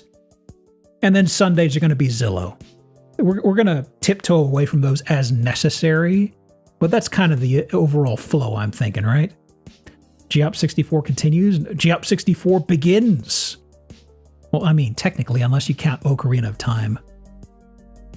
Oh boy, I just mapped down the bindings in my head, and I'm now realizing, are the bindings going to feel like absolute dog water once I get into it? And that's what I'm concerned about. Most saying would be to have video effects and encoding on one PC and gaming on the other. Yeah. It's just that what I'm thinking of is like the performance thing is one avenue, but the thing is it's kind of like, if I'm playing around with audio levels, it's like, do I really want to mess around with turning around or walking over and doing that on the other computer? Or do I want to do it over here? But, let me think. Because there's multiple ways. This is like a small facet. You know what I mean? Because I've got most of it figured out. I know what I want to do. It's just kind of like, should I do this one part on this desktop or should I do it on the laptop? And it's kind of like, okay, what should I plan around? I'm not concerned about the model stuff. Would be nice to figure out, but we'll see. Like I said, the main thing is just I want to be able to crash and not worry about my entire system tanking the stream, you know? Because I am very good at crashing OBS. Also, it makes some of the Zilla stuff a lot snappier, you know? I'd like to mash Control-Z 5 times as opposed to spend 30 seconds wrestling with resizing the edge of a window. Stream Deck is remote for audio levels, too cheap to dedicate XLR mixer. I don't... So I don't use an XLR, thankfully, or a mixer like a Go XLR. I use a software equivalent. It's a little wonky, but it is extremely set it and forget it. And also it applies to your audio in Discord and elsewhere. So let me see. Let me grab the name. It's on my desktop. Where are you? It is, one second. Let me put this in chat. It's not the most, it does some stuff that's not very intuitive, I feel, because whenever I pop it up, it's like, hey, you haven't configured this for your speakers. And it's like, yeah, I don't want you touching my speakers. And it does that every time I boot it up.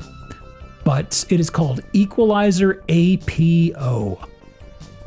So like, there was a time where I had all of my filters for my audio inside of inside of OBS. And I would point to like the Reaper plugins, gain, and all that stuff. And you can load those same VST plugins using this tool. And you can do all that inside there so that if you hop on Discord or if you go into Audacity and you want to record audio and you're like, hey, I like how my current profile chops out all my low frequencies. This is already set. You don't have to do with anything. And that's it.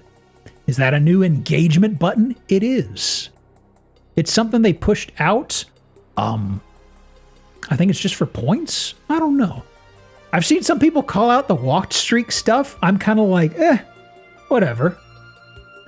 Be aware that NDI does audio now, so expect wonkiness if the virtual channel goes up and down.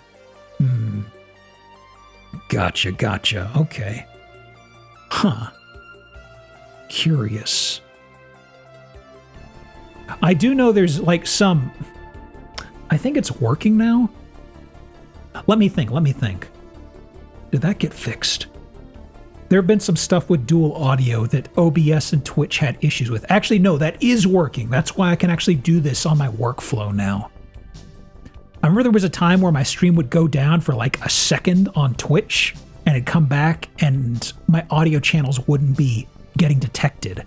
That was like a bug for, apparently based off the GitHub stuff, that was a bug for a year within Twitch, and the OBS devs couldn't do anything. But that's like a source thing I'm aware of that's thankfully fixed for now. Back, brew day all done. Ooh, good to hear. Hopefully the result in a few months is pretty good. Or is it not a few months now? I don't know. Welcome back either way. So yeah, we'll figure that out. I've got a loose map in my noggin. Hey Kefka, we're doing good. We're just bullshitting before I poke my toes into Dark Souls. We'll see how long the Dark Souls thing is. Like I said, this is a practice thing. A very well done, competent Dark Souls randomizer run by somebody who's done it multiple times can take anywhere north of a couple hours up to like 12.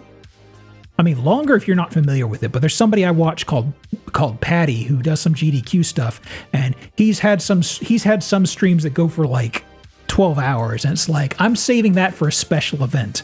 My whole thing here is getting my footing, figuring it out, and just trying to remember some stuff. Also, there's like something I figured out after last, it's actually when I was setting up for the randomizer today, earlier in the week, I figured out.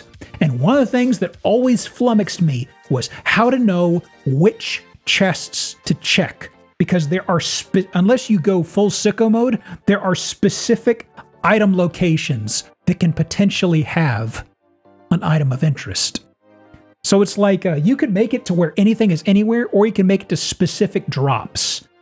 So it's like, oh, there's like, I'd be watching Patty and he'd be like, oh, well, I know this roof up here, like what is it? The chest. Anything that's in a chest could be a proper item.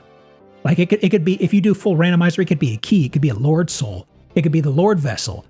And there's also some other weird ones, like you know the roof near Petrus? It's like if you're climbing up to go to the bird and you roll off, there's a corpse on top of the roof, and that can apparently have one of the items. But I have a list now that's, I mean, there is the cheat sheet that I'm not going to look at, but I do have an actual list that I can eyeball and be like, yes, I've looked at these. Only played Elden Ring and had an amazing time. Ooh. Well, if you've never played the older Dark Souls, I mean, they're a little sludgier. It wasn't until Bloodborne that they really started getting the sprightly, speedy movement. So like if you're used to one and you go back to it, it's kind of like, ooh, this feels slower and clunky. That corpse has a key normally. Yeah. So let's see. We'll be getting to that in just a sec. I'm just kind of, this is usually the Saturday morning chat, but I'm just kind of doing my rambling right now. Tomorrow we'll ramble for like a little bit. We'll probably get almost straight into the game. Since Saturdays are going to be full playthrough days, I figure just, hitting the ground running a little faster might be nice. Costco or Sam's Club? Sam's Club. Gotta be Sam's Club. Costco around here is too far into town. That place is madness. Everybody goes to that Costco, but the Sam's Club? Nobody seems to go there. Just where I get all my egg whites. Just play Kingsfield. They made that game over and over 10 times. Most of the way through the DS1 remastered and managed to psych myself out for the bed of chaos. Talk about Hollow. Yeah, it's funny. It's funny how to make Lost Izalith more bearable, you have to get like a mod to knock down the bloom from all the lava. For folks who don't know, Dark Souls was from a time when they were still really getting gross with some lighting effects and bloom. And there's a place that is almost entirely lava. And the haze, the glow is staggering. It is intense. Like the artifacting and the entire Cheeto dusted look of it is just like, ooh, this is too bright. Particularly the Gordon brand makes the best gummy bears ever. Gordon brand. Not familiar. Lost Izalith. Lost in the lava, unfortunately. Welcome in, Shoehead. Closest thing here is BJ's. BJ's. I'm not familiar with that. Is it like a bulk store, you mean? Cosmo just knocked out PS5 Demon Souls, which is a nostalgia trick. I've been kind of wanting to, at some point, maybe try that out. I mean, the barrier is getting a PS5 just for that game, and that's kind of like, I don't know. I do like how, this is going to sound weird, but a lot of things visually are very pretty to me in that game. Like the particle effects, dealing around souls and stuff like that. And like when you warp in and warp out, there's something about how they did that that's really, really eye-catching. But otherwise, I'm not kind of a fan of how they kind of reimagined a few bosses from what I've seen, which is splitting hairs, I suppose. But I mean, kind of like how the first boss who's supposed to kill you went from looking like a big old lumpy potato into like a doom demon. Or maybe how the false idol really got changed. I don't know. Don't like the new soundtrack. I hadn't actually heard it. The only thing I remember is the opening theme and there's like a vocal one that's Returned to Darkness. I think it was supposed to be like the maiden with eyes occluded by wax singing it maybe? I don't know. Those are the only two tracks I remember actually. Restaurant stores are where it's at. Ooh. Most recent arrival in Sam's versus Costco, BJ's bulk store. Huh. GFS stands for Gordon's Food Services. It's more of a restaurant business supplier. Wonder if they have any of those around me. Huh. Hang on a second. Hello, Gordon. Gordon Food Service. Is there one near me? I can't show you, but... Huh. There is. Interesting. Several, actually. Jeez. What the heck? Huh. Learn something new every day. I'll tuck that away in my noodle for later. Okay. I think those are the main things, yeah? Yeah, otherwise I've just been vibing all week. I've got some elbow issues, but that's just regular lifting crap. The elbow stuff was kind of bothering me a lot last year, but I'm working on healing it right now, which is fine. It's just going to take a little bit. Just need to do some focused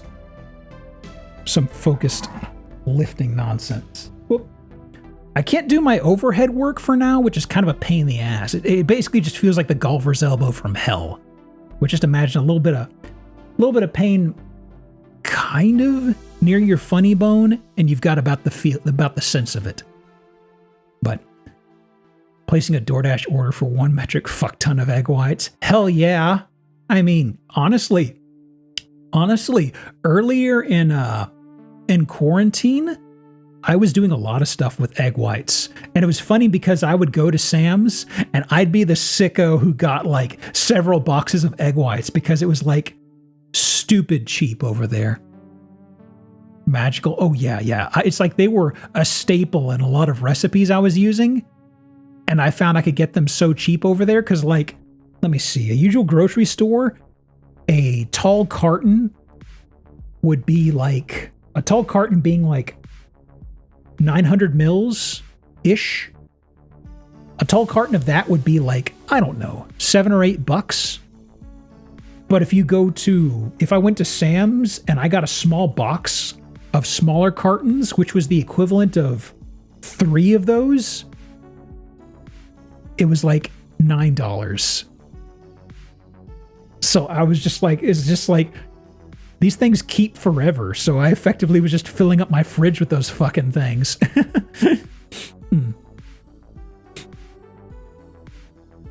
Can't try to combo autism, ADHD, so delivery grocery it is. I'm really grateful for the delivery stuff. Very grateful. I'm also, of course, very grateful because thankful for a trickle charger, because there are times where it's like, I haven't driven in a while. I hope my car battery still works. Okay. So yeah, I think those are the main things. I think it's probably a good time for us to hop into the game, but also just to kill pre-rolls. Let me go ahead and stand up for a minute and just do 3 minutes ads to kill pre-rolls for an hour. And we'll swap to Dark Souls, okay? Dark Souls, I did get the franchise right, yeah? Yeah. So we'll see how it goes, okay? I was feeling very chatty, but I kind of talked through everything I wanted to. We're 2 hours in, and it's like, okay, we'll give this a good poke and prod. This is a learning experience today, right? And plus, honestly, I kind of have fun. I have fun with how this game does weird T-posing. Okay. So yeah, let me start up the timer. I'll do where's the AFK thing? Is this the... Yeah, I'll do the generic one, and I'll pull up the game in a moment. But yeah, if you...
Holy cow.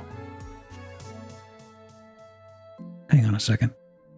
Every time I come back to Dark Souls, okay.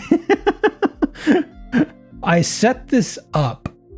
It seems every time I come back to the game after a break, it does really weird display stuff. Hang on.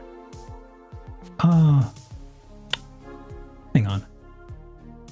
Timer, yeah. Hang on. So, game, you're not going to see it. I don't know if you're going to hear it. It did something really weird with my display stuff, and now it thinks it's like extremely rectangular. No, stop it! Window capture, please! I need to go into options. Okay, hang on. I've done this before. So let me see. I'm going down to System. Okay. No. You can't see anything yet, don't you worry. Options. There we go. Options. Where am I looking here? PC settings. There it is. God, why did it go up to 3840 by 2160? Goodness gracious, no. 1920, 1080. Windowed. It stretched it like to an it is like incredibly hard for me to see right now. And I couldn't alt tab it or alt enter it. Okay, now it is correct. Let me display it for y'all. Man. Okay. Game. Do I do game capture or window capture for Dark Souls? What do you like? What do you like, Dark Souls? What are your interests? What are your hobbies? Display. Let me see. How is this going to pop up? Nothing. Okay, I got to do window capture. Can never quite remember how it likes this. Window capture. There. Yeah. There we go. Perfect. Super resolution thing where it renders big rather than anti-aliasing. It's very strange because it stretched across both screens and made it very tall and tried to full screen it. So like I could see maybe 2/3 of the way across, and I could see down to the bottom of the Dark Souls label. I couldn't see remastered. So I had to, if I alt tabbed out, I couldn't control it, but I could see where I was in the menu. So I had to go, okay, I've got to go 4 options down. Okay, and I had to listen for it. Every time this happens, it is very much like, oh God, please behave. Okay, so let me get these guys where I want them to be. Because they aren't going to be covering up too much of importance. You're probably not going to... I can place the rock to where you can see about what my soul count is. It's not going to be too important, I don't think. And frankly, let me see. What's the macro for this? It was Shift R, right? No, it's not Shift R. It's C. There it is. Okay, and there we go. Yeah. Perfect. Okay. And the rock. No. Hang on. It's definitely not my first rodeo. Dark Souls is just a little stodgy about stuff. Okay. Pause that. And I will have to... Actually, I've got to add the audio source real fast. Game audio, browse, and Dark Souls Remastered, add. I might slap on some background music. Just because it adds to the fun. I wonder what background music I could slap on here that add to the interest. But that's something for a little bit, right? Okay. Hey, Bok Choy, how are you? We're just getting in motion. Okay. So let's see. I hit all of the randomizers. There was some stuff I wasn't randomizing. At least for this attempt, I did not put bosses in the open world, but I kind of want to do that at some point soon. Just because 4 Kings out in the wild does really weird shit. Although I will say, you know the corridor leading to the Duke's archives? I've seen playthroughs where there's a Gwen in there, and it's like, oh no.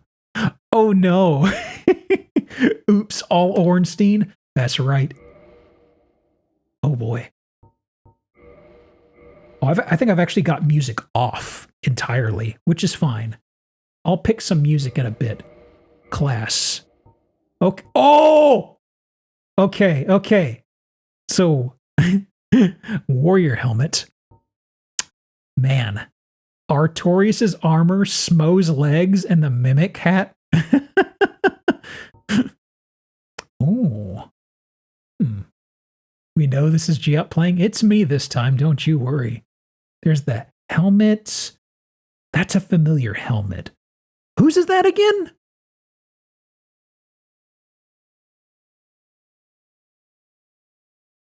Whose helmet is that? So the lower body is Forest Guardian? Does the mimic hat hurt you? Yes. And Orlando Firekeeper. Oh, yeah, you're right. Yeah, that's her helmet. Yeah, thief.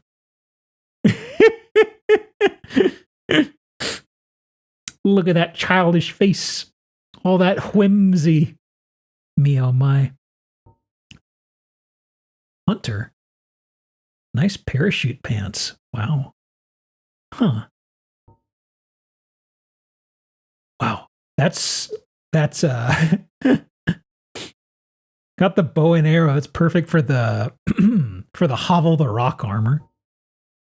Okay. Mask of the Father is very tempting. It's very tempting.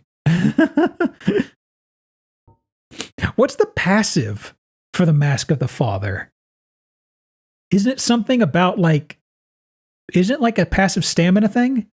Big Dad. Never done a Big Dad build. Stamina? Okay. The long dark night. Huh. And deprived. Actually. Interesting.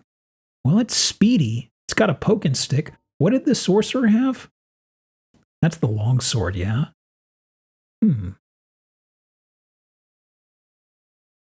Father Mask increases quip load by 5%. I see. Is that the grass crest? Oh. I haven't seen it in a while. Is that it? The spear. The spear. Is that a Blighttown flavor spear? I feel like I saw the little dudes in Blighttown maybe using that. Maybe I'm forgetting. Okay. Well, I mean, I kind of want to do this. Favorite type of weapon? I'm a big fan of spears. Well, I mean, I do like spears, but also I'm very open to weapons in this. Is the Thief's Master Key also random? I'm going to pick the Thief's Key right off the bat. That's kind of like, there's no sense not going for it, I feel, unless you want to make it really hard on yourself. Every time you say, my desk vibrates. Okay, hang on. I forgot to change category. Let me do that right now. And also, what music are we feeling? Preferably something I can play and not get banned on YouTube for.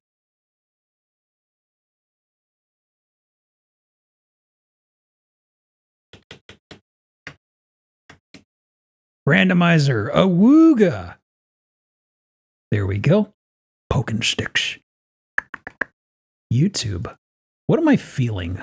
What would make me feel spicy here? Covers. You know what? I'm feeling a little. Yeah. You? Sure. Synthwave? Sure. I am predictable. I'm feeling very synthwavy today.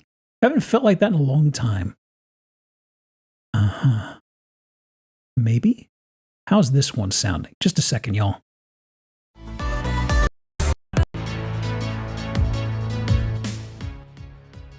Okay. OBS. That looks quiet enough. Okay. So, I'm going to do Deprived. Gift. I mean, there's no reason not to do a Master Key, I figure. Let's go average. Face, I'm never going to see the face. Color, you're not going to have that. You're going to have that mask on the entire game, okay? I don't want to see your face.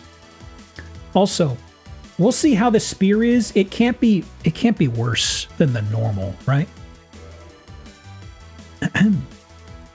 Okay. Also, I know what can cause crashing. I've seen blue screening in the past. That's from crashes piling up. Okay, so. Yes, indeed. So something that can happen, and I heard this mentioned on another randomizers.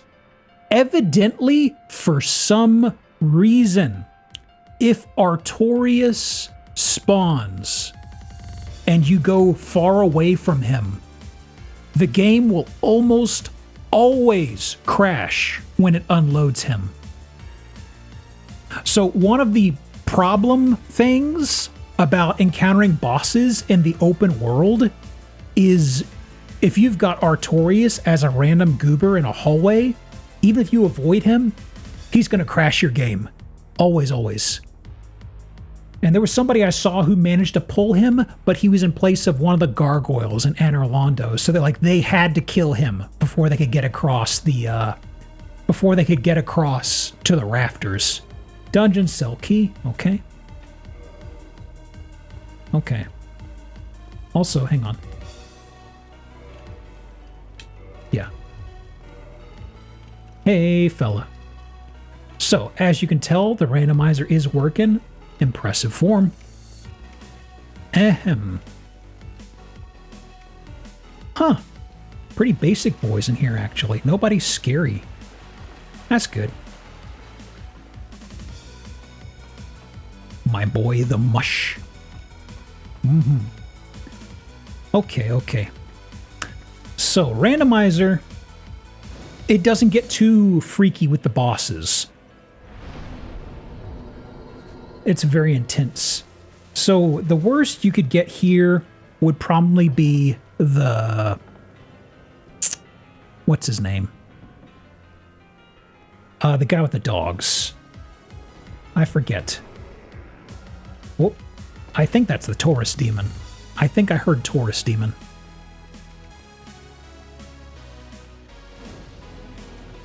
And it's silly for me to sit here, but you never know. You never know. Something weird could happen. Capra has dogs. That's it, yeah. But that was Taurus, I heard. Hey, fella. Oh, here he coming. Here he coming. Hello. I'll ignore him. He's trying his best. Just regular spear, huh? Okay, let me see here. So, equipment, spear, grass crest. Yeah. Okay, so, where am I feeling? Also a habit I'm looking to break, particularly in bosses. Oh, that's super low damage on this little guy here. Whoop. I can ignore him. So, something I came across is I didn't realize how bad lock-on affected your mobility. Like, it's something I knew that was a matter of preference back in the day, but it seems that if you were locked onto certain bosses, there's just patterns they have that they will weave right in on you super easily. So now it's like, okay, I need to just not use lock-on unless I really have to. Yeah, I just found out about that recently, and it was like, oh wow, I wish I knew about this. I wonder who the boss could be. I wonder who could be in there. And I know, the thing that sucks is I know I'm not going to be able to backstab him. Because he's going to be face mashing into the door. Okay, so let me lure the boulder down here. Yep, there we go. Grab the stuff in here. And I don't think I'll have a guest in here quite yet. Ooh, nice outfit, by the way. There's his face. Thank you. Thank you. You gonna die? Well, either way. Who's up here?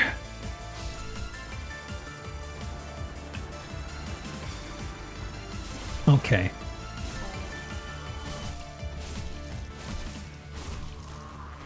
That's the wind-up, huh? Yeah, let me just do two-handed on that. Okay. Yeah. Okay. So, let me see. What was the binding? That's what it was. Okay.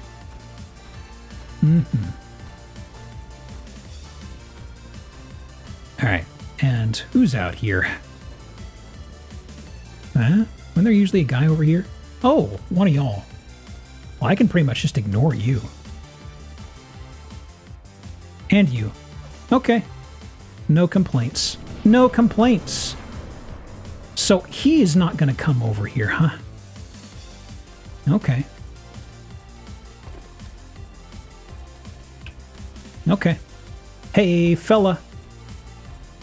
So what is the... Ooh. What is up with that lag? What the hell? Hang on. I totally flubbed the timing on that, sorry.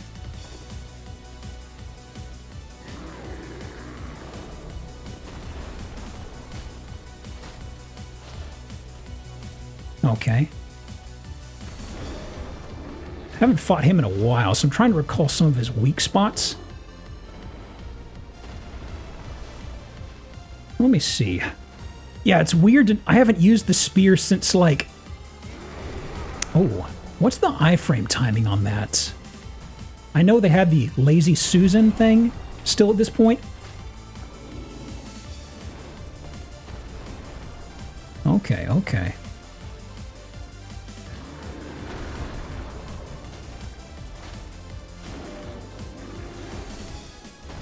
There we go. Staggered. Okay. I'll take it. That's what it was. Oh!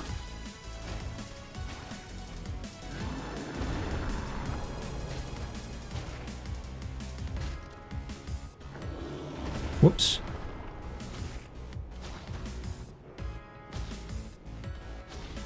And... Whoops. I was mid-attack. Hey, there we go. How far you've come since those days. I was trying not to lock on, so the whole time in my head I'm like, don't lock on, don't lock on, don't lock on. And then it was just, where do I roll into this guy? Oh, it's just the gooch. I thought you were supposed to Lazy Susan around him, but that's just like most other NPCs in this. So, now for my favorite part. Let's see how fucked up everything is, yeah? What's Lazy Susan? That's just like hugging their body and walking around them. Kind of like a Lazy Susan. A Lazy Susan's kind of like this little pedestal that you rotate. Usually it's like for like cake decorating and some other things. And it's kind of like how you could cheese the enemies by like, I think it was going around toward your left or their right side. There's like a specific side that you could go to kind of reliably in this. What was the path to that? Wasn't it over here? Yes. Black Flame. Ooh. Okay, okay. I'm trying to get more open about using magic. Because I've been looking at some videos about some people cracking the game open with some spells, and I was just like, you know what? I really need to get frisky with some weapons and spells in this game. Like, spear, it's a serviceable starting weapon. I kind of want to get rid of this and go to something more freaky. So, yeah, I know. Get fucked up in a fucked up game, that's right. Uh-huh. Well, that's a channeler up there. Ooh, let me see what this guy's outfit is, actually. Oh boy, storage! I love that for me. So, let's see. There's a few places we could go right off the bat. Let me see what Petrus has, actually. You needed armor tools, right? Yeah. Oh boy, Petrus looking stout. Okay, let me talk to you. Gold-hemmed black hood, okay. Hidden body. Whoops. Hang on.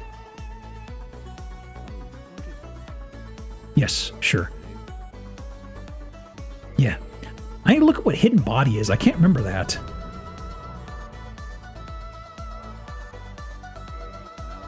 I do want to maybe try... Okay, Okay, what's he got? Pursuers. Manus. Oh. Huh. Okay. Crystal Knight Shield. Guardian Tail. A talisman! Okay. Well, we could do miracles. Wander Coat. Red Tearstone Ring. Huh. It's 10,000 souls, but I mean, I've never been the type to squeeze damage out of having low health, but that gives you a pretty bonkers buff. Is the gesture randomized? No. Okay. Pyroflame to cast the black flame. Yeah, that's what I'm thinking. Hey, Wozen. It's a going. We just got underway. Pretty good speed so far. I am dressed warmly. I have the Grass Crest Shield. I have the Mask of the Child. Also got a spear. It's not too interesting. Don't know quite what to build in yet, though. Take we can get in a randomizer? Exactly. I'm concerned I may run to my death over here, but I don't know what I'm going to build into. I need to see what's in the graveyard first, though. Uh-huh. Oh, no! I hate those skeletons! I hate those dog ones! Okay, hang on. I'm gonna lose this. I know I'm gonna need stamina. Actually, I did forget something. Hey, what's up? Let me check out Rickert. Or not Rickert, the guy of Venheim down here. Because he's another merchant, and he could have something interesting. So before I burn these on endurance, let me see what he's got. Could be worthwhile. Okay. And every enemy down here is going to be just T-posing off into the distance. Gold golems? That's right. Shouldn't be the NPC, no. It's just gonna be, oh, vagrants. Ooh. The randomizer loves favorites. I'm concerned we'll see a lot of vagrants. Okay. Well, this again. Oh boy. Oh boy. This again.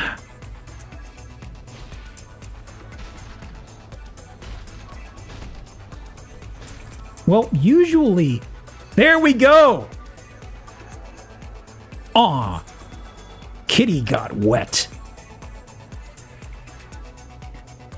The cat AI breaks very easily. Last time I had a randomizer, I had a cat up there as well. But I had the same thing where I had to kill him. Okay. So. Yeah. Okay, what do we have here? Purchase. Eye of Death. Poof! I ain't getting that catalyst. Not for 500,000. Not very good. Not very good. Boy. He's kind of a shitter, isn't he? Yep. Well, I think we can cross off. We can cross that off. Also, the cat's pretty easy souls, so that's good. Let me see here. I wonder. There's going to be an item down here. Ooh, one of these, huh? Let me see. Okay, good. Ooh, talisman and ring of sacrifice. Okay. Interesting. Was that the... Hang on. I'm fuzzy. This is the miracles. Yeah. Okay. Well, that's good. Oh, I forgot about this. Hi, doggy. Great Demon Machete. Too much. Everyone loves the PT pose. It's very good. It's if it give you a little bit of external shoulder rotation, make sure your shoulders are packed, your shoulder blades are down. Just good form, you know. I love seeing critters. I mean, like the tree snakes. You know the tree snakes that you see like twice in Darkroot Garden? If you ever see those critters T-posing, it is beautiful. I love it. Buttocks was clenched, that's right. Dark Bead, Pyromancy, Flash Sweat. Isn't Dark Bead a really good spell? That's familiar. Okay, Hidden Body, Invisible. Wow. Huh. Abyss Sorcery, discovered by Ulasil. Sorcerer on the Ink of Break Menace. Successive Dark Orbs. Aha. Flash Sweat, Black Flame. That's some pretty high level stuff. What's the catalyst to use this stuff exactly? Like there is a catalyst required for the sorcery. Just a sorcerer's catalyst, I imagine. Because I know pyromancy, you need the pyromancer's flame. Also, since I'm down here, let me check something out. Dark Bead's good. Also, pushes, if I remember right, so you can knock people off. Okay. Well, getting a sorcerer's catalyst would be really nice. Okay. So, let me see. This is usually a little frisky over here. Just get 500k. Easy. So who is perch on the ledge?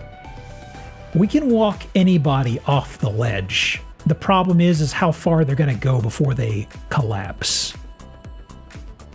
Sometimes, well, most of the time, their AI is busted, but not always. What? That's Nito. Hey, bud. There he goes.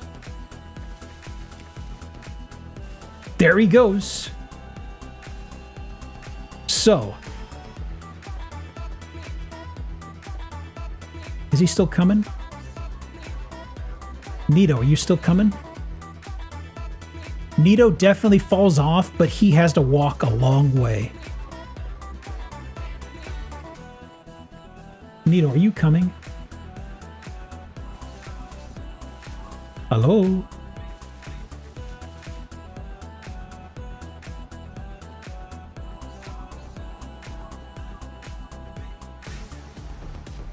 Poke? Soul of a Hero. Guardian Helmet. Are you bugged?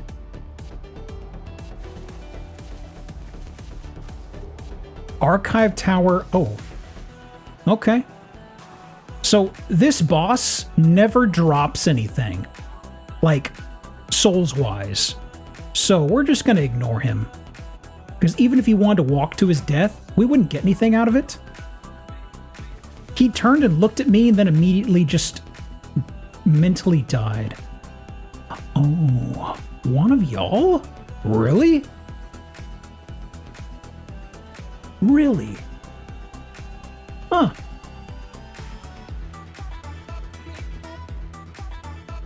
Hey, weird boy, you wanna come on over here? Hello? What's your pathing gonna do?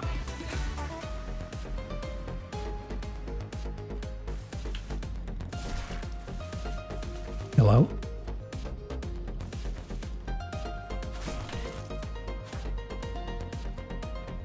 Oh. Demon broke.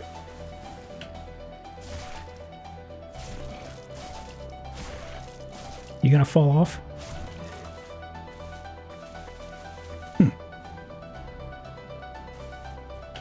I'm trying to do a kick. I can't quite get it to fire. Because it should just be forward, light kick. Huh.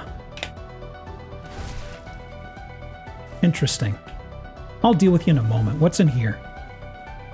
Brass leggings. Kinky. Have we seen anything move since the mushroom? We have. It's just that AI sometimes gets weird in some randomizers. Sometimes they snap out of it. Sometimes they don't.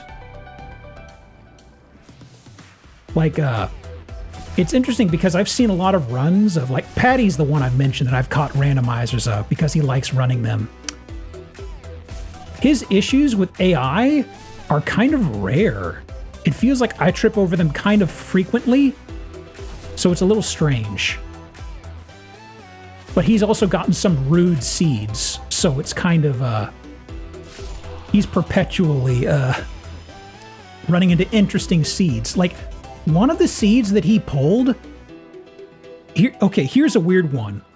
Not Paddy Rickery, no. There's a Paddy, Paddy, I think is his full Twitch name. But he had this, he always has these real sicko seeds he does on occasion. And one of them that he pulled, like, he did his first one in like 6 months, I want to say, last week.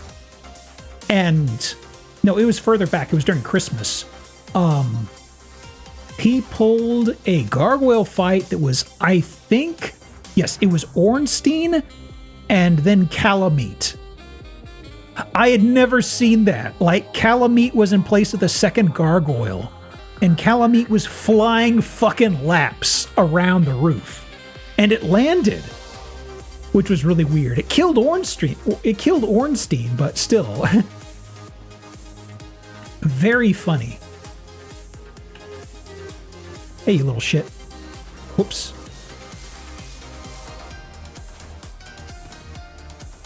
Let me heal a little bit. Hey.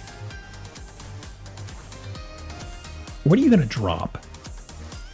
It seems silly to pick on an enemy like this, but I need to see what everything drops. Which, honestly, the T-posing and new Londo, I could probably give a look. Nothing. Okay. Is that, yeah. You're a worm.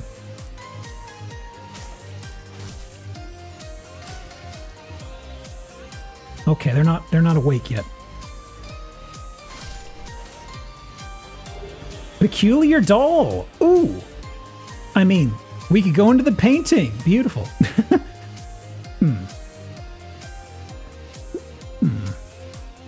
Well, there is a goodie up there.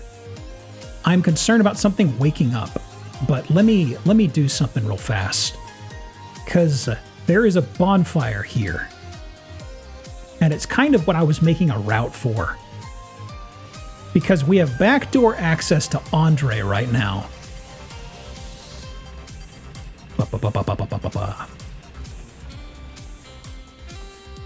Okay, so let me see here. Now, the issue is I don't have a good route for Titanites. So that means if I want to upgrade, I'm in a bit of a snag. Can't we also bother Hovel? We can. I've mixed up the laundry, so Hovel should have random crap. But first things first, who's in place of the... You're in place of the... Oh, really? Okay. Okay. He's in place of the Silver Knight, which means... Or not the Silver Knight, the Knight who's usually over here, which means he can drop something. Something good. Because this guy usually... Well, just a soul item. Okay. Well, let's make our way up to Andre and see what he's got. So, anything over here? No. And that is over to Hovel over there. I'll give that a look. Because, I mean, the nice thing about this is I can, like, circumvent the entire Berg, you know? But the Berg does have some stuff. It's just that if the Berg's rude, you can skip past some of the stuff, like the Aqueduct. Sometimes your Dark Souls Let's Play is a background, like, podcast noise. It's just me talking to myself this time. I'm okay, kind of. That's right, there's a goodie over here. What's Hydra replaced with? Hydra's... I don't think Hydra's replaced with anything. 20 Prism Stones! Hey! I'm going to make a use for those. Boy, howdy. I don't think it's replaced with anything. Maybe it is. No, it is. It is replaced with something. It's just that it's placed right at the edge of the water. Because I saw somebody playing, and it was swapped out with the iron golem dude from Sin's Fortress. So there is a spot there. Berg is one of my favorite level designs in the game. It's very good. I also like how the randomizer really highlights all the ins and outs. Like, you can skip past most of it if you want to. But I don't know, the randomizer, for folks who don't know, the randomizer has favorites. Everything is randomized and swapped out, but I feel like it has a finite number of enemies it likes juggling. So sometimes you'll be going through and you'll just see a lot of the same enemy. So something to bear in mind. I've seen a lot of those tiny humanity dudes floating around. Who's over here? Okay. One of these. Okay. Man, this is very similar to a randomizer I had previously. Not totally, but it's getting close. I definitely did run randomization, though. Okay. Whoops. Pardon me? Let's see. Oof. All right. Hey, Andre, I'll be back in a second. I'm second guessing myself. I'm kind of like, I absolutely ran the randomizer. It should have shuffled everything around. But some things, I'm kind of wondering if it didn't take, because this feels similar to the run that I did like at the middle of the summer. We'll have to see. We'll have to see. All right. Didn't recall golems in the graveyard. I'm trying to think. It's been a hot minute. All right, Andre, what do you have? Help me carving. Uh-huh. Homeward bone. That's fine. Dragon scale, twinkling titanite. Wow. Titanite shard. Okay. He's got stuff. And dragon scale. Interesting. Okay.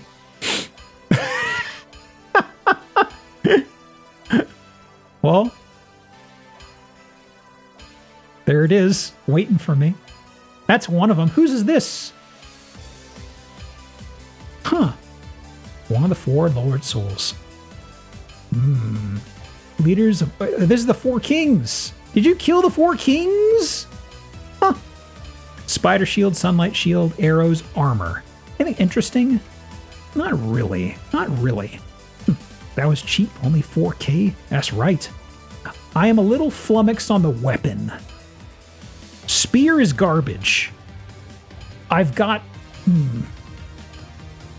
I think that's my first barrier. I know this is here. I can come back for it later. I've got all these upgrade parts. That's good. They're dirt cheap. That's great. Humanity. Soul. Yeah. Soul. Uh-huh. Scale Andre down to a little guy. Okay. Anything interesting here? Not really. It's gonna happen. Okay.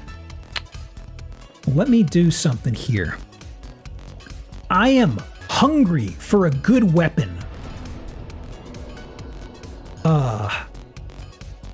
Should I upgrade the spear a tiny bit?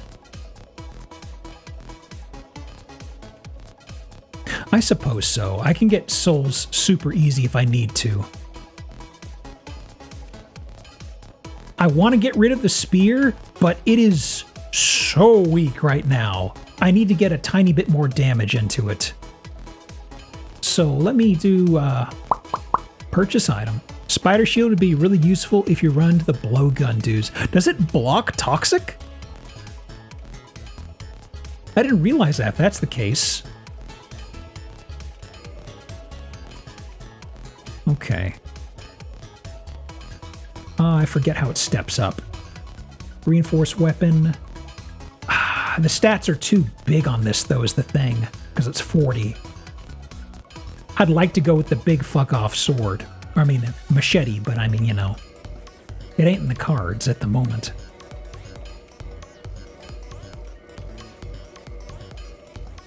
Pretty close. Oh, that only takes a shard to upgrade? Really? I didn't realize. Well, okay. Humanity replaced a crystal lizard potential drop. Did it? I didn't realize that. You're right. Huh. I'm a bit late to a comment on YouTube, but I forgot the crystal lizards were randomized. So one of the humanities I ignored earlier was basically a crystal lizard. Okay, level up. Kind of want to do endurance a little bit. Anything to give me an extra swing. More attack gasoline. Okay, so where do I want to go? There's a few places. There's a few places up here. I mean, I could go straight up there. Could. But this is always a little rude. What's in here?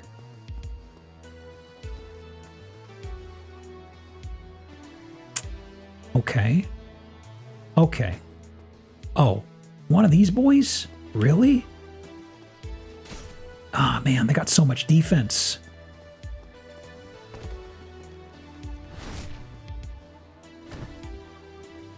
Man, these guys are so tanky.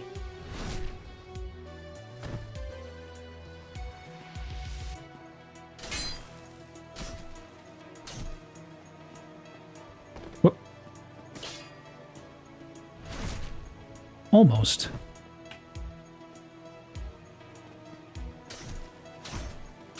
There we go.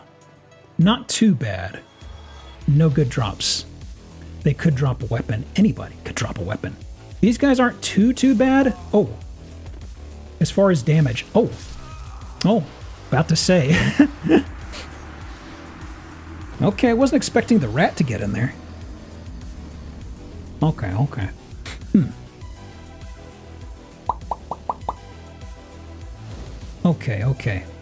Let me head up again. Dies immediately. I was more so thinking, that guy's from Blighttown, not Blighttown. He's from the expansion. He's actually pretty easy to kill as far as health goes. Haven't put on any of the pants I pilfered. I mean, the pants I've grabbed are kind of, pants grabbed. The pants I've grabbed are kind of expensive.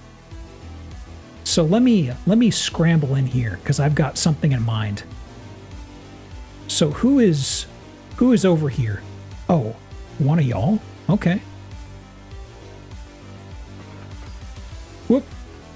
It's Dark Souls. It's Dark Souls. That's right. Hey, Space Cowboy. So that dude at the altar, he replaced a knight who's there typically. He's got stuff. Also, I need to get some drops here. First things first. Is this just a roll? I think it's a roll. And a non-randomized. Oh no, this is randomized. There we go. Okay. So first things first. Hey, bird up. This is a potential key item drop, which is interesting. Aural decoy? It's just a sound? Huh. That's weird. Okay. Weird. Haven't seen it in a while. Oh! Well, I mean, technically this would mean that Lost Izalith is on the table. Wow. Interesting. Pretty good luck so far. That's weird. Huh. Let me see. Is it here? Yes. Is there a pit in here? No. Okay, I always thought there was a pit in here for some reason, so I was always uneasy about dropping down. Okay, and all of the chests down here could have something. Hey, All right, what do you got? 10 humanity. That's value, baby. Great sword.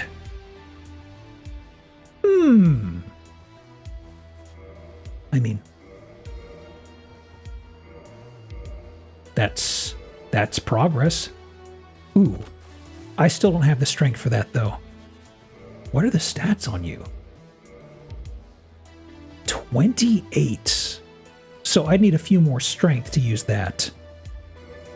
And the best spell in the game.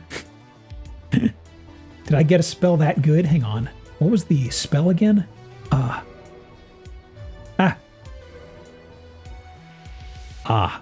Crystal Soul Spear. I mean, I've gotten a lot of really good spells, but I don't have a catalyst.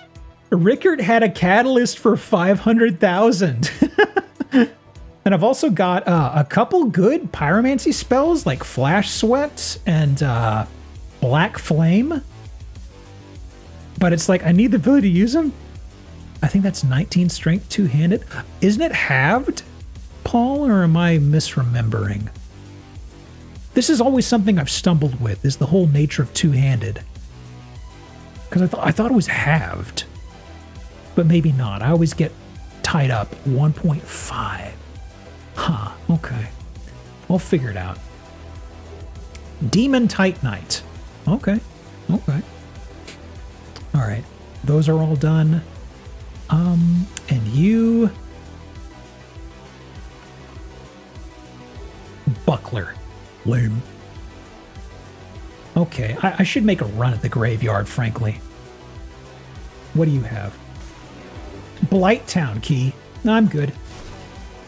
I'm sitting pretty, thank you. No, bad dog. Hey.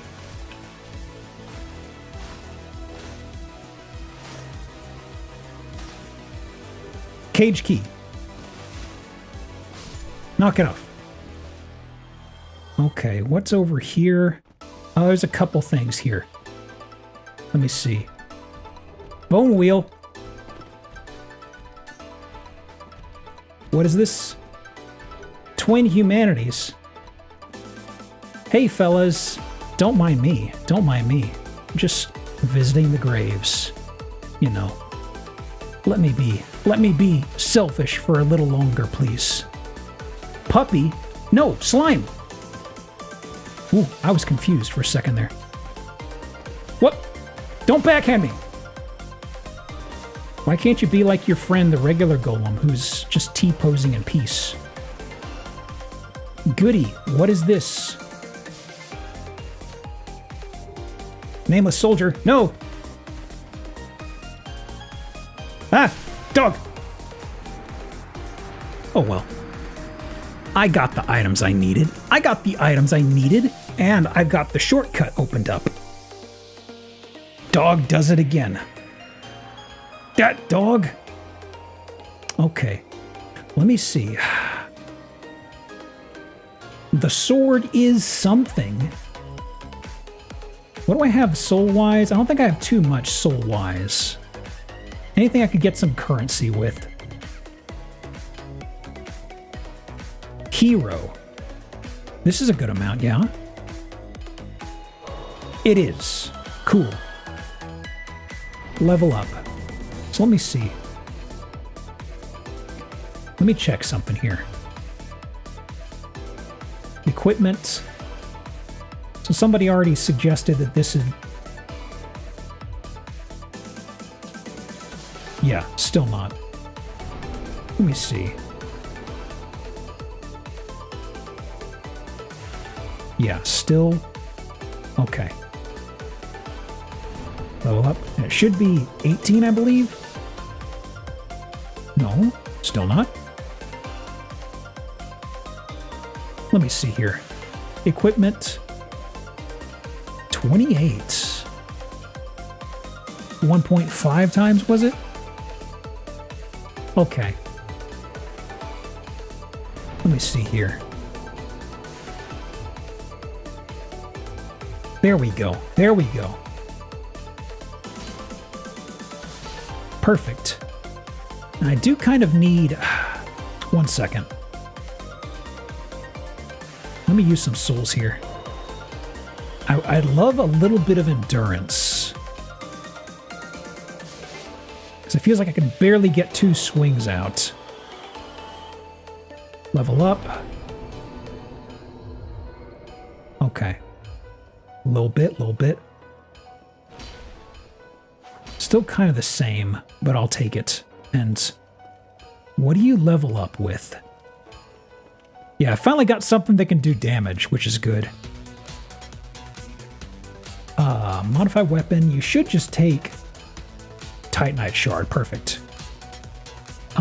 Purchase.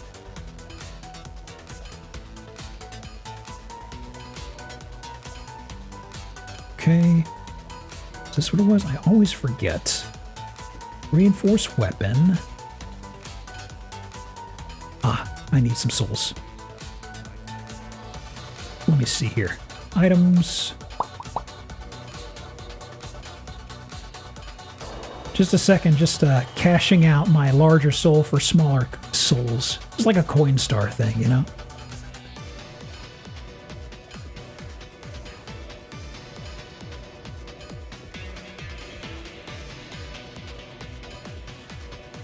There we go. Beautiful.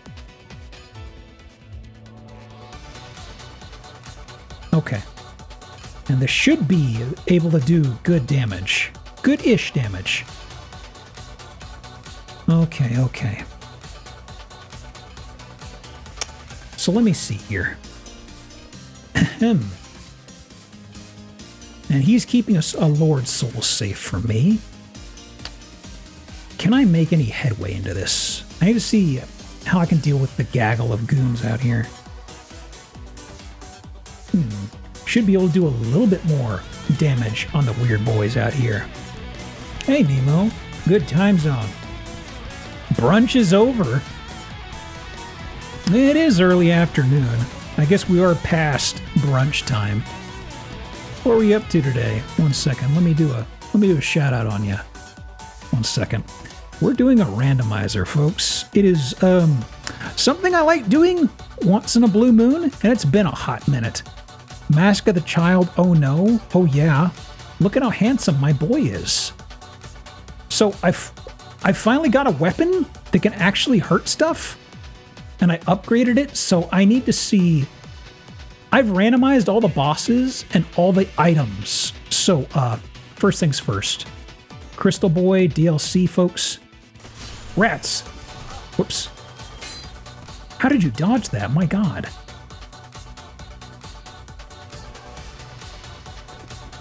All right, Moodle Boy. Bit of a tight corridor. There we go. Okay, that's better damage.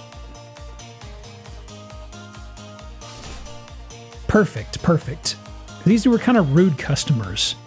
That guy looks terrifying. Who, me or the dudes I'm ragdolling down here? Did you die? I think you're dead. Yes, you're dead. What this exposure does to a motherfucker? That's right. Okay, so I had to sprint through here before. This guy's gonna have something special because he's replacing a unique, enemy. Perfect. Whoops. Now perfect. Moonlight Greatsword. Helm of Favor, giant leggings. This is a rude church. Oh boy. Hang on a second here. Whoop.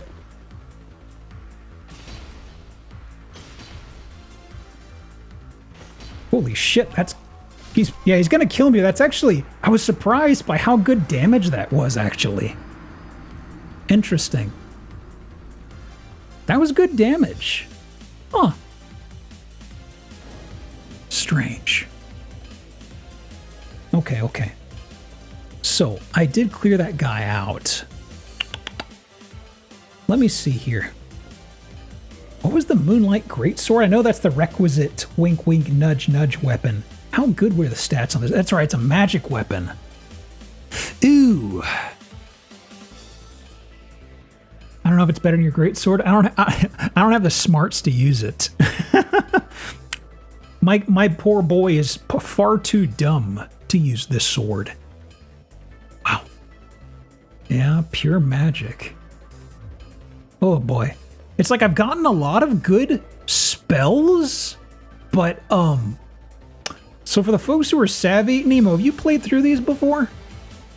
I've never touched magic, but I've had good luck with the magic drops. Like I've got Dark Bead, Hidden Body, Crystal Soul Spear, Pyromancer, got Flash Sweat, and Black Flame. That's still the very beginning. They gave you Dark Bead, yes, but here's the thing. I've only been able to find one catalyst, and it's being sold by Rickert for 500,000 souls. So it's like, oh, guess I can't get it, huh? I mean, there are funnier things going on, like, for folks who haven't randomized, you can find this stuff on Nexus. It's a fun time, but to give you an idea of how randomized I made this run, purchase item. He's got the Four Kings Lord Soul. It's only 4,000 souls, but it's there for whenever I want it. Okay. Andre just killed the Four Kings? He did. I kind of wish I did randomizer with the bosses in the open world. Yeah, there's no way to respec, unfortunately. Okay. So let me see. I wonder. This is always a mess in here, particularly when you try to get through the choke point on the second floor. I'm wondering if I can make a mad dash. Well, actually, let me do something over here, because this overcomplicates things. Let me rest at the Firelink bonfire so I don't aggro half the damn church. And then I can head up the stairs, probably run into the gargoyles and see who's in there. I am very aware of a roadblock, because if I pull something like 2 Artoriuses, I ain't beating that. Okay, and I did loot this, right? Whoop. Did I? Yes. Think your souls are in the graveyard still? Well, actually, I am at 0 souls, and it should be right at the stairs. I mean, that is a free 700. Hey, Petrus, I'll kill you later. Oh, did we die after? Hang on. Capra Demon Arena sounds like it'd be a pain in the ass with any boss. Yeah, it randomizes everything as well. So, is my soul still here? I got flummoxed. Yes. Also, for folks not familiar with randomizers, some enemies just love T-posing.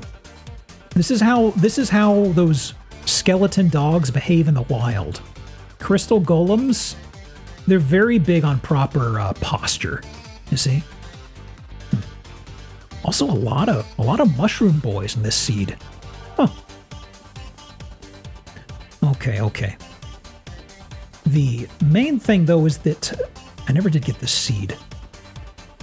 Sometimes the AI just breaks.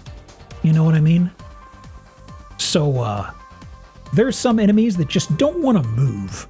Like the cats that you see in, what is it? The cats that you see in Darkroot later on, their AI is kind of busted in general on all of these, I think. They may activate, but they'll just backpedal and run off cliffs. Okay. Now that I've got something, I need to loot that stuff. That are underneath us. Yeah, there's one that's like that's blocking Rickert, and it just jumped off the ledge as soon as it woke up and saw me. Right into the water. All right, so 2. No. Oh. Hang on. Hey, nerd. What are you doing? You coming over here? Yeah. Ooh, what is that? What you got? No. Damn it. It's corpse ran away with the goodies. Hey, I don't think so. Whoa. Hey. This is amazing growth for me. It's only been a few years since I played the first Dark Souls. Just a couple. Okay. Well, I was curious what he had, but apparently... Never tried Elden Ring Randomizer. I still haven't beaten Elden Ring base, really. And frankly, I feel like the randomizer of that would make it way too chaotic.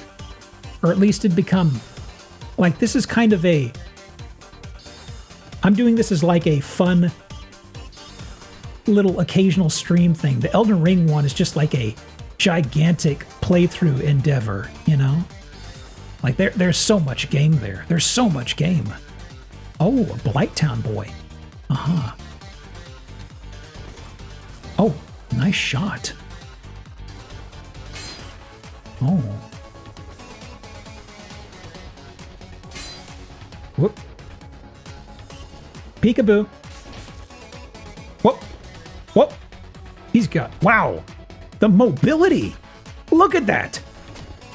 Hey. That's impressive. That's impressive. No. Hey, fella. Hey, fella. No.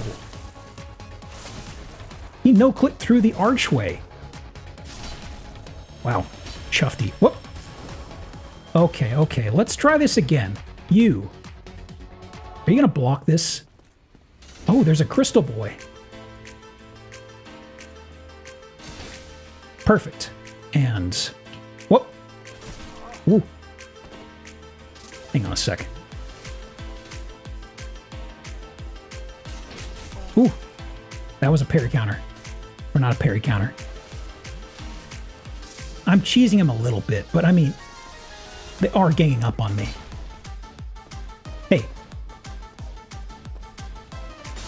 There we go. He's stuck. What do you... Ooh. Oh, Dragon Slayer arrow. I mean, that's cute. Hey, buddy.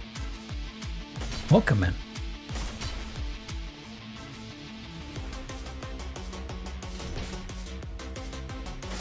Okay. Now then. Large Titanite shard. Uh-huh. If only we had a bow.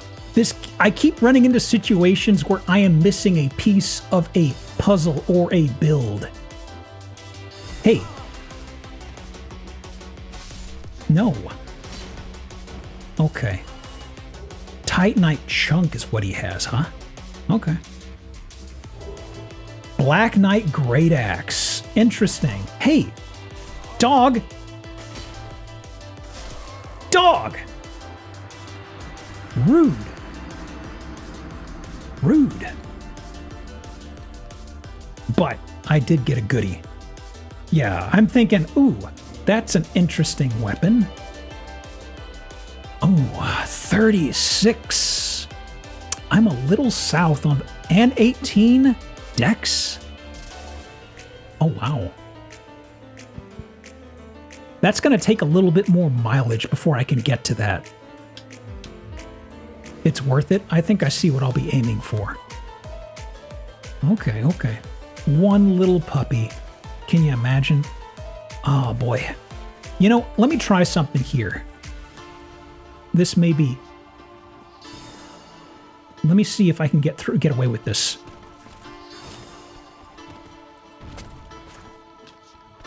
Whoop.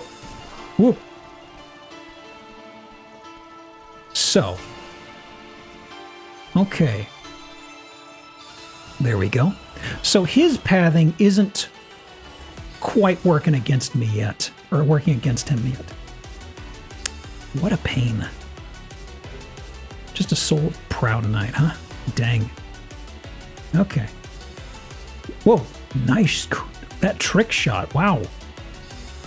Okay.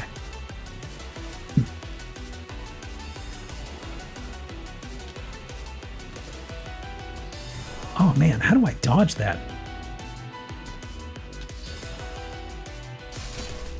What a shot. Okay. That axe is probably going to be your best weapon for a long time. Yeah, that's what I'm thinking. The halberd, I'd never been big on strength weapons in this, and I saw somebody make use of the halberd in a video recently. I didn't realize how good that weapon was.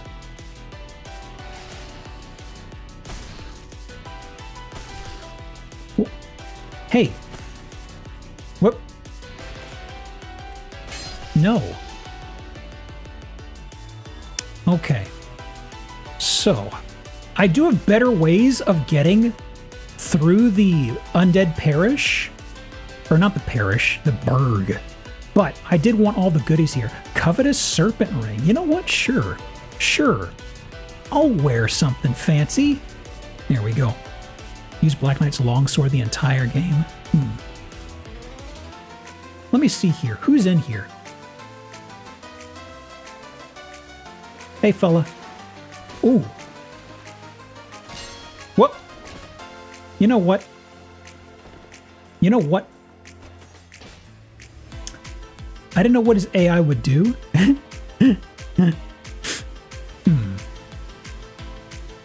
Let me see. We got a few routes we could take.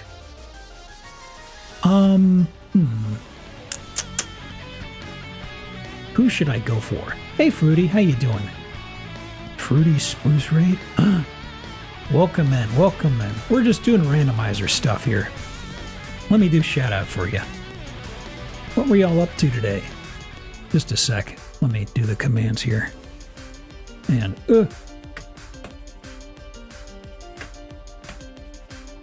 Deadly Premonition. Ooh! What are you thinking so far?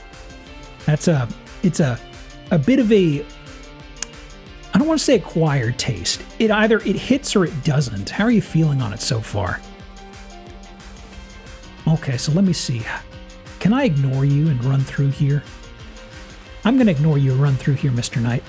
Two friends who don't know what Deadly Premonition is, and they needed to know. I hope they receive some closure on that. It is such an interesting game. Oh, no. You kidding me? Oh, boy. Okay. Folks, remember how I said I don't think it randomized? I don't think it randomized. Because I remember this very specific encounter. Which is strange. I definitely ran it multiple times. Hey. Yeah. Why didn't it randomize them?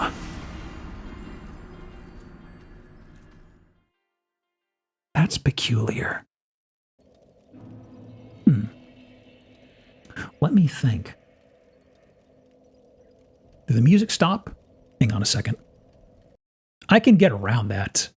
Last time I played this, I entirely circumvented that part of the parish because it was so rude. Let me see. Let me swap music. Boop. There we go. Accidentally used the same seed. I definitely brought it up and reran it.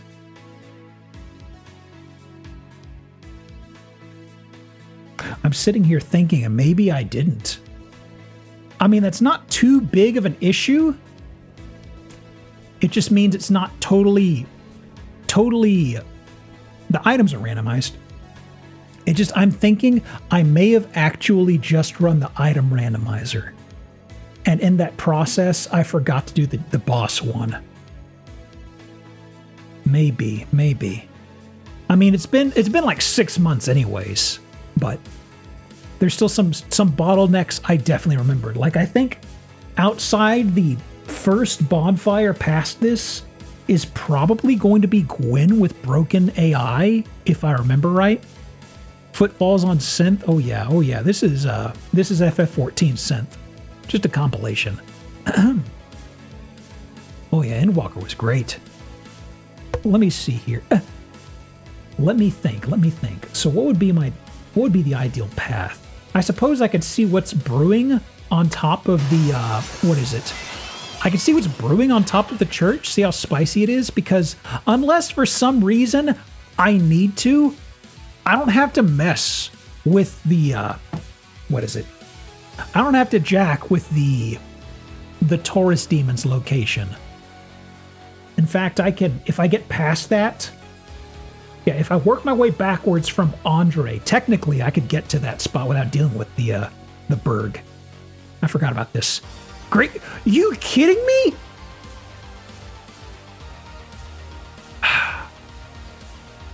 Thank you for the follow, by the way. I need a catalyst.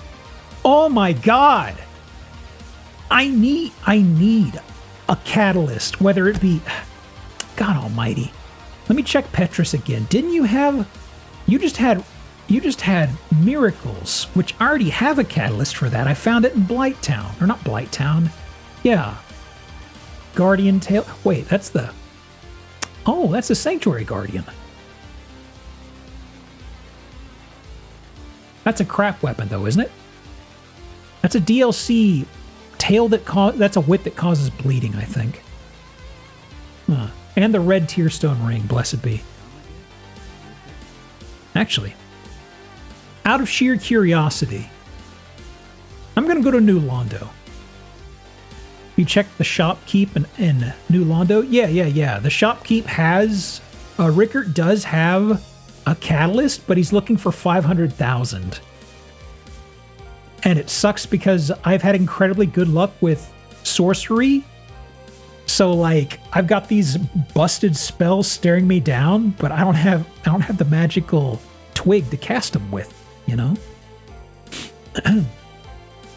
Also, apologies for my voice getting scratched. Woo! Boy! Sorry about my voice getting scratchy. It's one of them days, you know? Almost. Holy shit. Go to sorceries and pyromancies. Good luck getting a catalyst and a flame.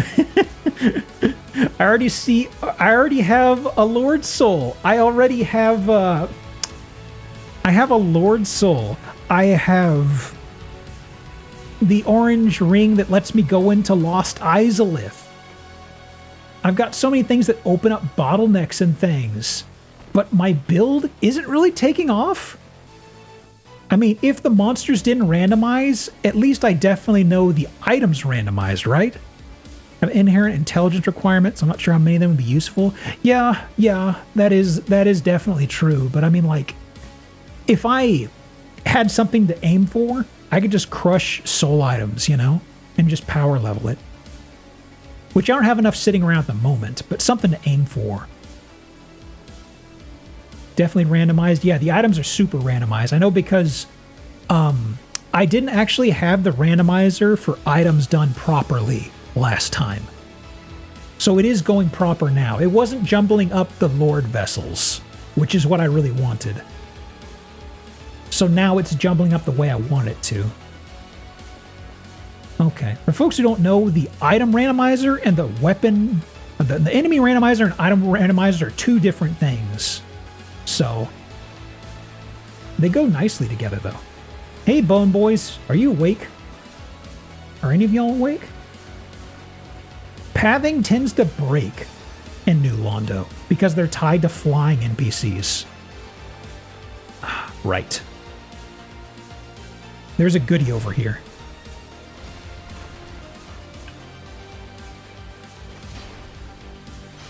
There we go. Okay. So, it should be straight out here. Yes. Oh! That's a cat. And one of y'all. Okay. There we go. Cat. Oh boy. A cat and a humanity. They're just pals. Can I get this to work? Am I going to walk off if I do this? Oh, I missed. Okay. Its AI is kind of busted. Oh boy. This is like walking a tightrope. Almost. Whoop, whoop. Because this could have something useful. Could, being the imperative there. Please, please. Almost. Ooh, ooh. Please. Uh-oh. Oh, oh, oh. Ooh, ooh, I was close. Ooh, we pivoted off just a little.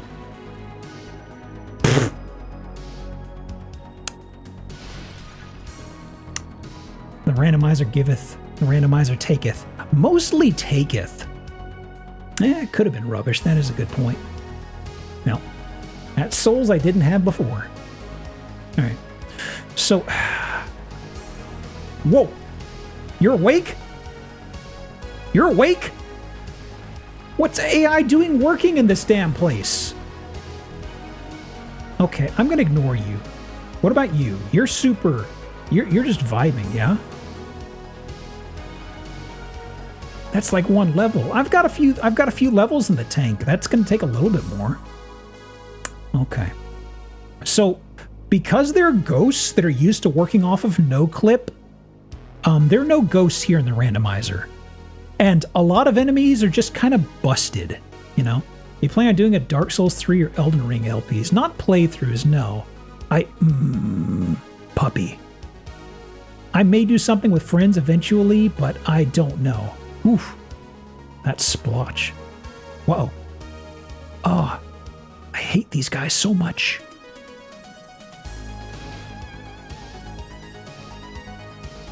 Okay, are you wedged in the door frame?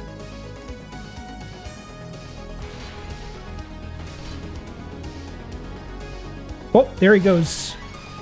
Ah, I love that. Hang on. Can I? There we go.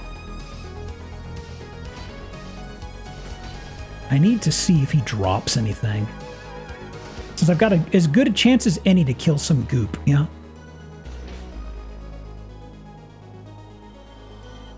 Nothing? Nothing.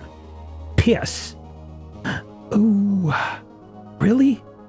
Let me see here. Oh boy. This is gonna be... is his AI broken? Man. What? Who the shit? Really? One of the DLC boys is taking pot shots at me in there? Oh my god.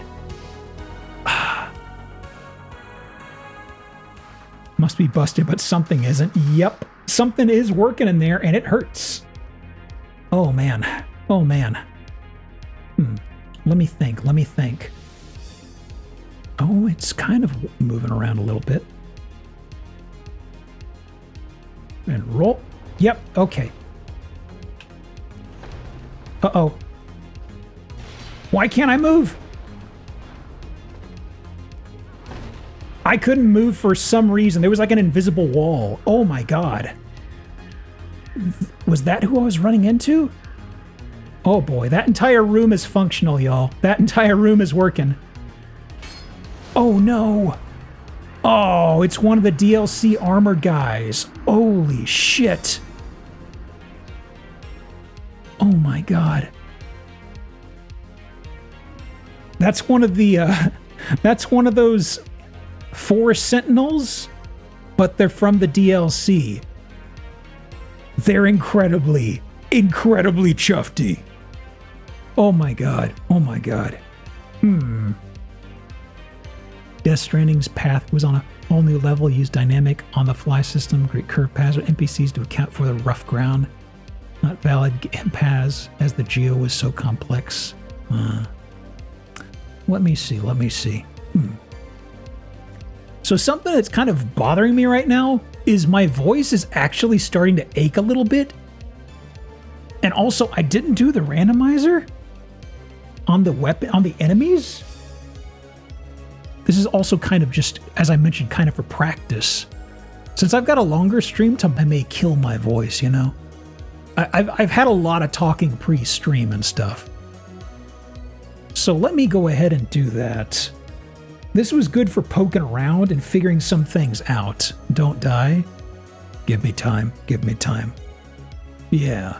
But like I said, I wasn't doing this randomizer right now with the mind of clearing it. It is practicing. And I think this is good practice, even though it didn't jumble things up properly. Let me see. Who's it going? Who could I... You know, I haven't caught Kalonk yet, and they were in here earlier. So, let's catch L:Q with a raid. Tomorrow, we'll have Mario 64. If you're not familiar with L:Q, they are a programmer. I know that may sound daunting to folks who don't like programming and stuff, but they are a very good creator, very entertaining. Pro tip VA, mix gelatin and hot water. I do have, what is it? I do have Slippery Elm that I should take and use, because I can feel my voice has been getting all grainy the past hour and a half or so. And it's getting to the point to where it's like, okay, he's a real G? Yeah. No, it's a Q, not a G. But yes, Kalonk's good people. I don't have a raid message per se, maybe howdy, but otherwise, they're real good. They're real good folks. So have fun over at Kalonk's. And they're also, I believe they're also doing a push for partner. They have the numbers, but Twitch is very rude about how it turns people down. So if you go over and you decide to hang out, be sure to like re-click on the channel to remove the raid status. Weird metrics. But anyways, I'll see y'all tomorrow morning. Until then, have a wonderful rest of the day, all right? And I'll catch y'all soon. Till next time, have a good one. Goodbye. Adios.